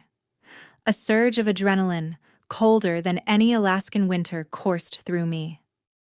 I wasn't just auditing a firm anymore. I was preparing to dismantle the very woman who had given me life and then tried to reclaim it. Add a new clause to the agreement, I instructed Marcus Thorne, a fully notarized confession from Catherine regarding the geothermal survey. Without it, I added, my voice resonating with icy finality, I will see you all in court, and I will ensure the prosecution has every single receipt. The war for the truth had just become intensely personal, and I was determined to ensure the outcome was as absolute as the silence they had imposed on me for 2 years. I was finally ready to be the woman who decided when the story was over. 1 week after the public demolition of the Walker name, the sub-zero Alaskan wind carried a sound I never expected to hear again. It was the rhythmic thumping of my front door, but it lacked the clinical arrogance of Marcus Thorne's legal knock. This time, it sounded hollow and frantic. When I opened it, I wasn't met by a process server or a briefcase. I stood face to face with the two people who had spent 730 days pretending I was a ghost. Julian and Catherine stood on my porch in Anchorage, their designer wool coats looking woefully inadequate against the biting northern air. They hadn't arrived with a lawyer or a threat this time. They arrived with weaponized vulnerability. My mother looked aged and wrecked, her face stripped of the country club polish she had worn like a second skin. The vibrant emerald silk from the gala had been replaced by a muted, apologetic gray. Her eyes were swollen from crying, and when she saw me, she reached out with trembling hands, attempting to pull me into a hug I didn't desire. "Baby," she whispered, claiming they were just trying to protect the firm. She insisted they were under so much stress and had genuinely thought I was unstable. It was a masterful performance of maternal grief, designed to make me feel like the one who had abandoned them, rather than the daughter they had surgically removed from their lives. Julian stood behind her, his posture no longer that of a silver-haired mogul who commanded the room. His hands visibly shook as he eyed the fixer-upper house he had once dismissed as a suicide mission. He looked at the sturdy walls and the warm light spilling from the kitchen where I had built my own firm, and for the first time in my life, I saw recognition in his eyes. It wasn't pride. It was the dawning realization that I possessed the only solvent reputation left in the family. He cleared his throat, the sound dry and cracked, and told me they wanted to make things right. "We can be a family again," he said, as if a decade of siphoning my trust fund and 2 years of social assassination could be undone with a single sentence. I stood on my porch, my spine straight, the cold air filling my lungs and granting me a clarity I had never possessed on Mercer Island. I realized this was my phoenix from the ashes moment. They weren't here because they missed me. They were here because their reputation-based world had collapsed under the weight of my forensic audit. They were facing federal investigations, social exile, and the total liquidation of their assets. They had realized that the daughter they had labeled a risky venture was now the only asset they had left. They were seeking sanctuary in the very wilderness they had hoped would break my spirit. The memories of the last 2 years flashed through my mind like a slide deck of betrayals. I remembered the group email Catherine had sent to our entire social circle, labeling me as mentally unfit to protect her own standing. I remembered the empty chairs at my wedding on the cliffside in Homer. I remembered how they had used my grandfather Silas's death as an opportunity to pick the locks of my inheritance, while I was thousands of miles away. I looked at my mother's tears and my father's trembling hands, and I no longer felt the old, desperate need for their approval. I felt the absolute detachment of an auditor who has completed the report. Forgiveness, I understood, was for my own peace. My voice, carrying over the wind with a clinical edge that stopped Catherine's weeping mid-sob, stated, "Reconciliation is a luxury." But I raised my hand, stopping her. I remind her that her only sacrifice was my reputation, an effort to conceal her own greed. I tell her that I know she was the one who discovered the geothermal survey years ago and concealed it from Silas as he was dying. The weaponized vulnerability vanishes instantly, replaced by a sharp, calculating fear. She realizes I not only possess the spreadsheets, but the entire history. Julian steps forward, attempting to assert his fatherly authority for the final time. He tells me that family is an unbreakable contract. I look him directly in the eye and state that he was the one who broke the contract the moment he began spending money that wasn't his. I inform him that if they wish to avoid the full repercussions of a federal investigation, they will do exactly as I say. I am not negotiating a peace treaty. I am dictating terms of surrender. They spent 30 years treating me as a service provider, and now I am the one deciding if they still have a job. I inform them that David is landing in 20 minutes and will escort them to the recently finished guest house. They will stay there tonight, but they will not set foot in the main house. I tell them that tomorrow morning, they will meet with my legal team to sign over the permanent voting rights to the Mercer Island property and provide a notarized confession regarding the geothermal fraud. If they refuse, I will walk across the street to the federal building and hand over the encrypted ledgers I found in Silas's desk. The drama has escalated to a point where the traditional family hierarchy is defunct. My parents stand in the snow, awaiting my permission to exist in my world. I see the realization dawn on Julian's face, the understanding that he has lost both his daughter and his empire. With a small, devastated nod that carries the weight of a final verdict, he takes Catherine's arm and leads her toward the guest house, their footsteps heavy and slow in the fresh powder. As I turn to re-enter, the warmth of my home embracing me like a promise fulfilled, I see a dark SUV pull into the far end of the driveway. It's Marcus Thorne, accompanied. I observe two men in dark suits exiting the vehicle, carrying official-looking cases. This is no longer a family meeting. The state investigators have followed my parents to Anchorage, and they are not here for a signature. They are here for an arrest. I realize that even if I wish to offer my parents sanctuary, the law I employed to uncover the truth is about to remove that choice. The conflict has moved beyond my porch and into a reality where the Walker name is no longer an asset or a liability. It is evidence. I close and lock the door, listening to the distant sirens, finally comprehending that true endings don't require a hug. They simply require the finality of truth. The front door creaked open behind me, and David emerged onto the porch. He was dressed for his shift, his pilot's uniform crisp and dark against the white expanse of the Alaskan snow. He appeared steady, unshakable, the kind of man who navigates by the stars, while others are blinded by the clouds. Julian looked up at the man he had once dismissed as a downgrade, a peasant with a pilot's license. In the harsh, unforgiving light of an Anchorage morning, the hierarchy my father had spent 30 years meticulously crafting was nowhere to be seen. David offered no handshake, no polite social cues Julian typically employed to gauge a man's worth. Instead, he delivered a fact-based observation that hung in the air with the weight of a final verdict.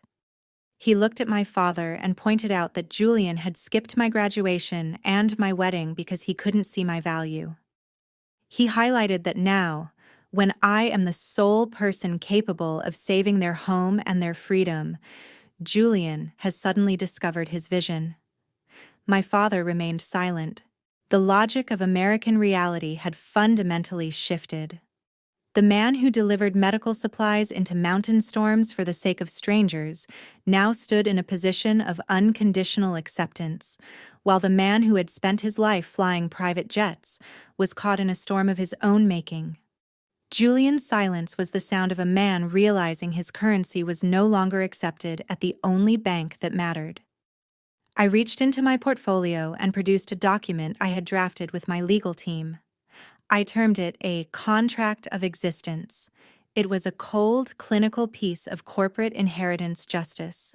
I told my parents I was willing to allow them to remain in the Mercer Island home, but solely on my terms. I required them to immediately transfer the title of the property to me, effectively transforming my father into a tenant in the house he once used as a fortress of exclusion. Furthermore, they were obligated to attend mandatory family counseling to address the decades of parentification and scapegoating they had inflicted upon me. I watched my mother's face grow pale as she grasped that I wasn't seeking an embrace, I was imposing a structure. Apologies expire. I informed them, my voice carrying the authority of the forensic accountant who had just liquidated their reputation. That structure does not. Catherine attempted to argue, her voice rising in a final, desperate bid to reclaim her role as matriarch. She accused me of cruelty, asserting that a daughter should not treat her parents like a business transaction. I reminded her that they were the ones who had transformed our family into a portfolio, and I was merely the auditor who discovered the accounts were in the red. I told her that if they refused to sign, the state investigators currently waiting in the driveway would be the next people they encountered. The drama of the moment was sharp and crystalline. My parents were facing the absolute reversal of their lives. They had spent 29 years making me feel like a risky venture, and now they were begging for a bailout. I witnessed the pride drain from Julian's face as he took the pen from my hand. He signed the title transfer on my porch, the wind whipping the pages of the contract that stripped him of his last remaining status symbol. He was no longer the mogul of Mercer Island. He was a man who needed his daughter's permission for shelter. But as they finished signing, a new and more visceral conflict emerged from the shadows of the driveway. My sister Chloe stepped out of the black SUV, her face no longer polished or high-yield. She resembled a woman who had weathered a professional landslide. She screamed that I had betrayed the family and that she was being investigated for the geothermal shell company.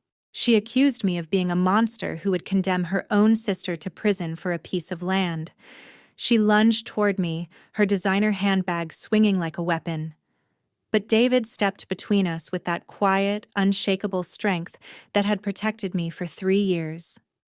I looked at my sister, the golden child who had laughed while I was erased, and realized she was still attempting to use drama to conceal the truth. I told her that I had not put her in prison. Her own greed had constructed the walls. I informed her that I had already handed over the files pertaining to the offshore accounts she shared with Julian. The look of pure, unadulterated terror that crossed her face was the final receipt of the Walker legacy. She was no longer the successful wellness mogul. She was a co-conspirator who had just realized the forensic titan she mocked held the keys to her future. Chloe turned to our parents, begging them to intervene. But Julian and Catherine could only stare at the snow. They possessed no remaining power to offer her.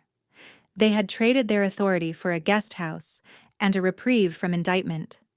The sibling conspiracy that had buried me was now consuming itself in my driveway.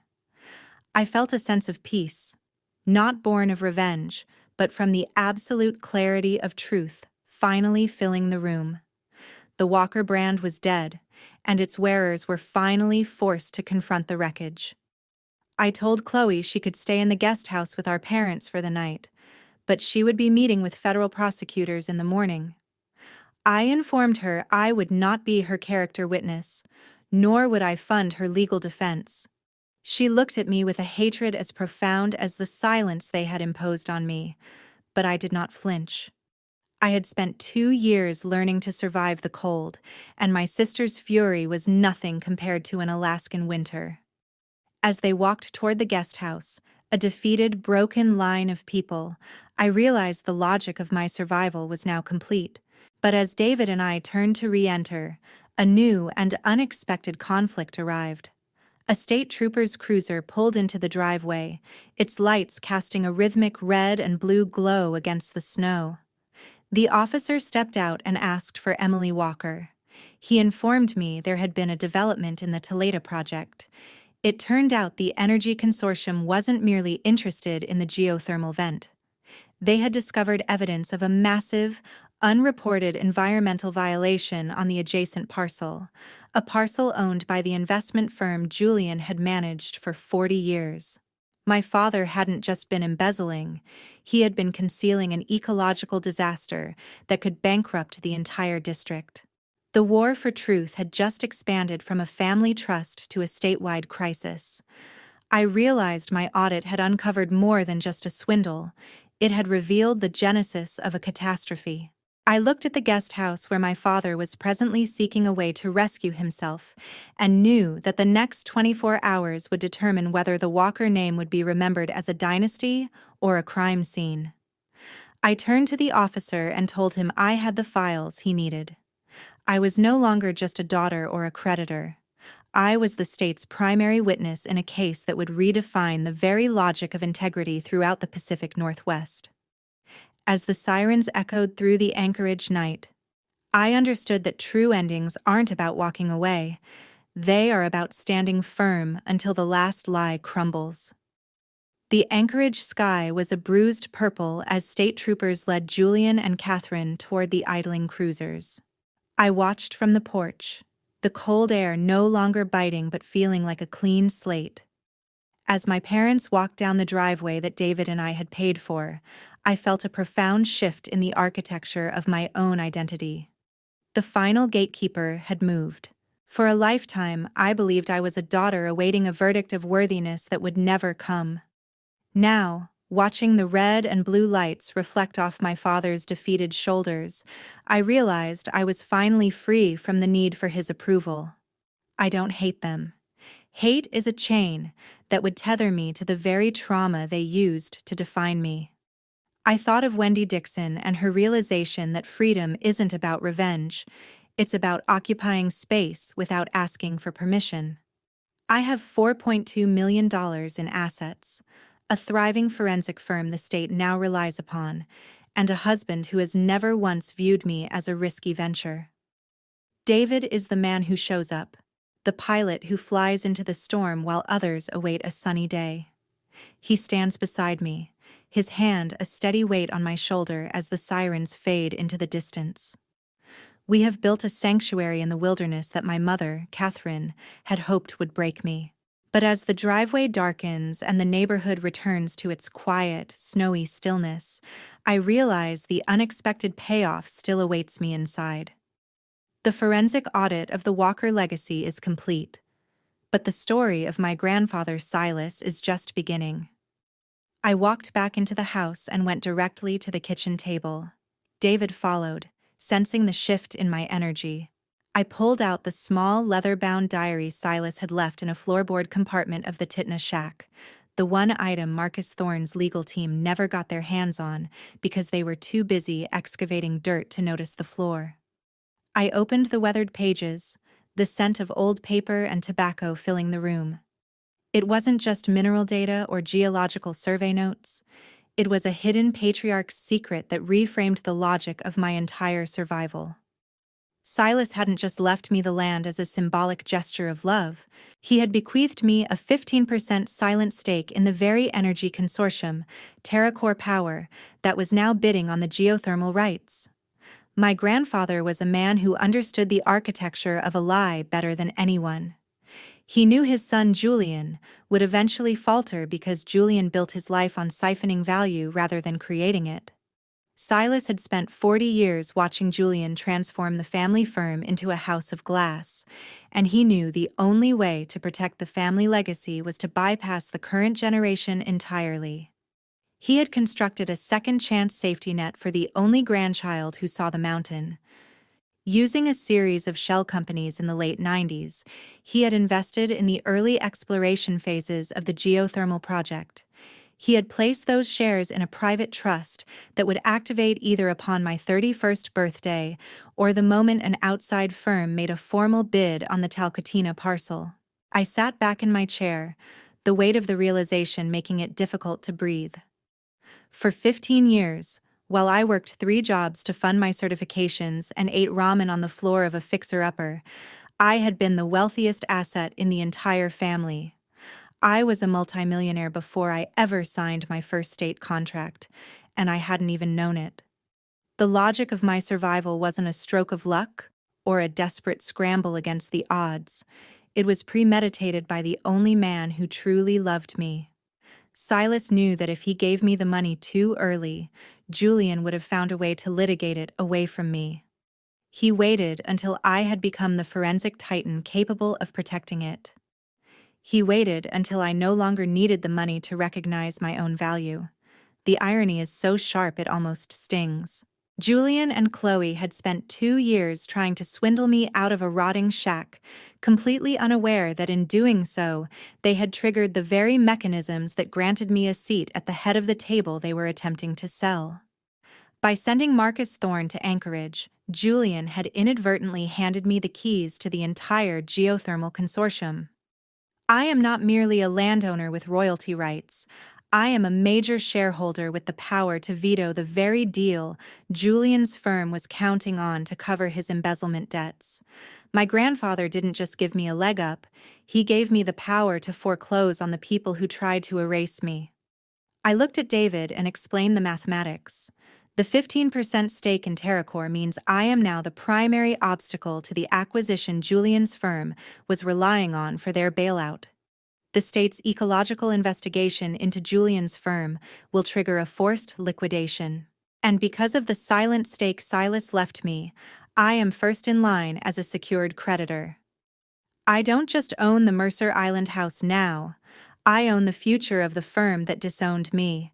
The absolute reversal is complete. I transitioned from a daughter whose existence was a financial suicide mission to the woman who holds the debt of the entire Walker dynasty. But as I close the diary, a new and darker conflict emerges from the legal notes Silas included at the back. He had documented a series of private conversations with Catherine from 2012. It turns out my mother hadn't just hidden the geothermal survey. She had actively attempted to have Silas declared incompetent when he first began discussing leaving the land to me. She had been the one to suggest the mental health narrative to Julian over a decade ago as a long-term strategy to ensure they could eventually seize the Talkeetna Trust. The betrayal wasn't a reaction to my move to Alaska. It was a 10-year plan. My mother had been auditing my life for weaknesses since I was a teenager, waiting for the opportune moment to liquidate my future. This realization transforms the triumph of the inheritance into a cold, professional fury. The conflict has transcended a fight for land or money. It is a battle for the soul of my own history. I realize that every interaction over the past decade with my mother was part of her due diligence for a fraud she hadn't even committed yet. I looked at David and told him we weren't just attending the state deposition tomorrow. We were going to the district attorney's office. Her attempt to declare Silas incompetent was documented within these pages, constituting a level of elder abuse and attempted fraud that the state of Washington takes very seriously. I would ensure that the logic of her protection ended precisely where my grandfather's evidence began. As the moon rose over the snowy peaks, casting a silver light into our kitchen, I felt a profound sense of clarity. I was the daughter of Silas's vision, not Julian's greed. I was the architect of a truth that transcended the Walker name. I realized that my entire life, I had been waiting for them to see me. But the only person who truly needed to see me was the man who left me a diary and a floorboard. I am Dr. Emily Walker, and I am finally the wealthiest woman in the room because I have nothing left to hide. The final boardroom awaits, and I possess the only set of books that truly balance. Then, as the phone rang in the hallway, the caller ID displaying a number from King County Jail, I realized the parents I had just had arrested were calling for their bail. And for the first time in my life, I knew precisely what a zero-balance account sounded like. I let it ring. 6 months have passed since the fluorescent lights of the Seattle Grand Ballroom became the stage for my family's clinical disintegration. Today, I am sitting in a boardroom, but it is not the mahogany-paneled cage where my father once measured human worth in basis points. I am in a sun-drenched space in downtown Anchorage, preparing to address a digital audience of thousands as the keynote speaker for the National Conference of Underestimated Leaders. The view outside is not of Lake Washington's manicured docks, but of the vast, honest expanse of the Cook Inlet. My nameplate on the glass table reads, Emily Walker, lead investigator and founder of North Star Analytics. There are no mentions of sabbaticals or mental instability here. There is only the weight of a reputation built on the one thing Julian Walker couldn't manipulate: the truth. As I look into the lens of the camera, the digital stage now reaching farther than any Mercer Island gala ever could, I don't feel the phantom need for a father's nod or a mother's approval. I tell the audience about the quit claim signature and the forensic audit. I describe the moment a daughter labeled as a risky venture became the titan who foreclosed on a legacy of lies. I tell them that reputation takes 20 years to build and only 5 minutes to destroy. But character is what you build in the dark, in the sub-zero Alaskan wind, when everyone else is busy counting you out. I realize as I speak that I am no longer reciting a tragedy. I am delivering a manual for survival. The conflict of my life, the one that pitted my forensic vision against their transactional greed, has finally reached its resolution. Julian is currently navigating a world of court-mandated restitution and federal probation, his silver-tongued excuses finally falling on deaf ears. Catherine is living in a modest apartment in Bellevue, far from the country club board she used to dominate. The logic of American society is a relentless machine. It eventually discards the people who spend wealth they didn't create. They are no longer the architects of my reality. They are simply characters in a story I have finished writing. I return home to the house David and I built, a place where the air is filled with the scent of cedar and the sound of our golden retriever, Ippo, thumping his tail against the floorboards. David is in the kitchen, his pilot's uniform replaced by an apron. The man who flew through the storms now enjoys the calm. As I set my laptop down, my phone buzzes with a text from a number I haven't blocked. It's from Chloe. The golden child, the high-yield bond who once helped our father erase me, has sent a message containing no demands or accusations. She tells me she just sold the Lexus. She is moving into a one-bedroom apartment near the university, where she is finally taking classes for a career she chose herself, not one curated for a brochure. She writes that she is finally learning how to be enough. I smile and set the phone down. I don't need to check the boardroom logs or the social registry to know if she is lying. In our family, words were always cheap. But the choice to shrink your life to fit your truth is a currency I finally recognize. I am Emily Walker, the woman who learned to see herself in a world that tried to make her invisible. I have realized that the real inheritance Silas left me wasn't the geothermal royalties or the silent stake in a consortium. It was the permission to be the gatekeeper of my own existence. The final shot of my life today isn't a gala or a courtroom. It is the simple, quiet act of setting the table for Sunday dinner. I am not using the heavy Wedgwood china that Catherine used to signal our status. I am using the practical, sturdy plates we bought when we had nothing but a fixer-upper and a plan. I set out 4 plates. One for me, one for David, one for Chloe, who is coming to visit for the first time without a script. And I leave an empty chair for Silas. I look at the table, a structure built on honesty rather than appearances, and I feel a peace deeper than any professional victory. Real endings don't need applause. I whisper to the quiet room as the snow begins to fall gently outside the window. They don't need a standing ovation or a gold-embossed invitation. They just need the truth to be the only thing left standing when the lights go out. I am someone's sister, someone's wife, and finally, my own woman. I am no longer waiting for the mountain to move. I am the mountain. If this story resonated with you, if you've ever been the one they tried to liquidate, or the one they told was a downgrade, I want you to remember something. The numbers of your life only add up when you are the one holding the pen. Thank you for staying with me until the truth finally balanced. I'll see you in the next chapter.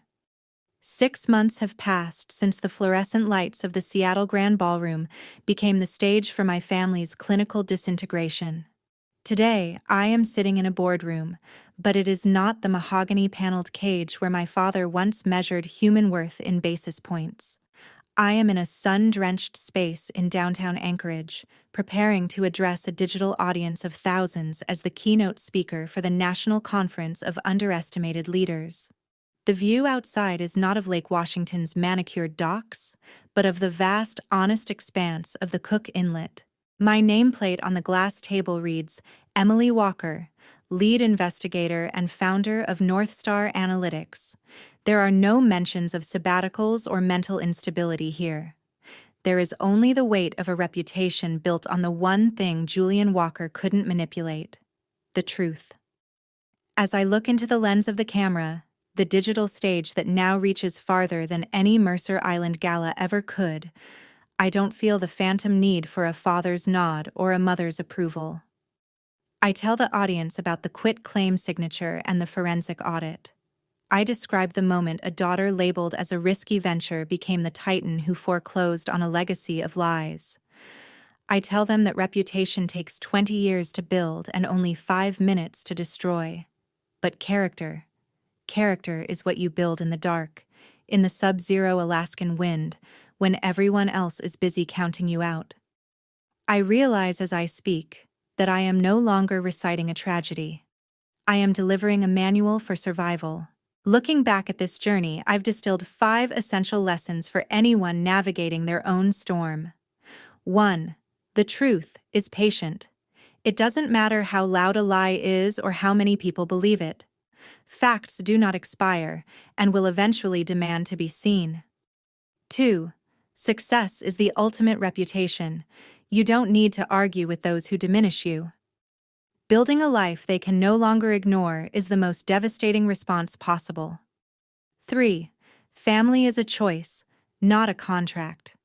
Blood may grant you a name, but only consistency, respect, and showing up grant the right to be called family. 4. Boundaries are architecture, not revenge. Setting a limit isn't about hurting others. It's about designing a space where you are finally safe to exist. 5.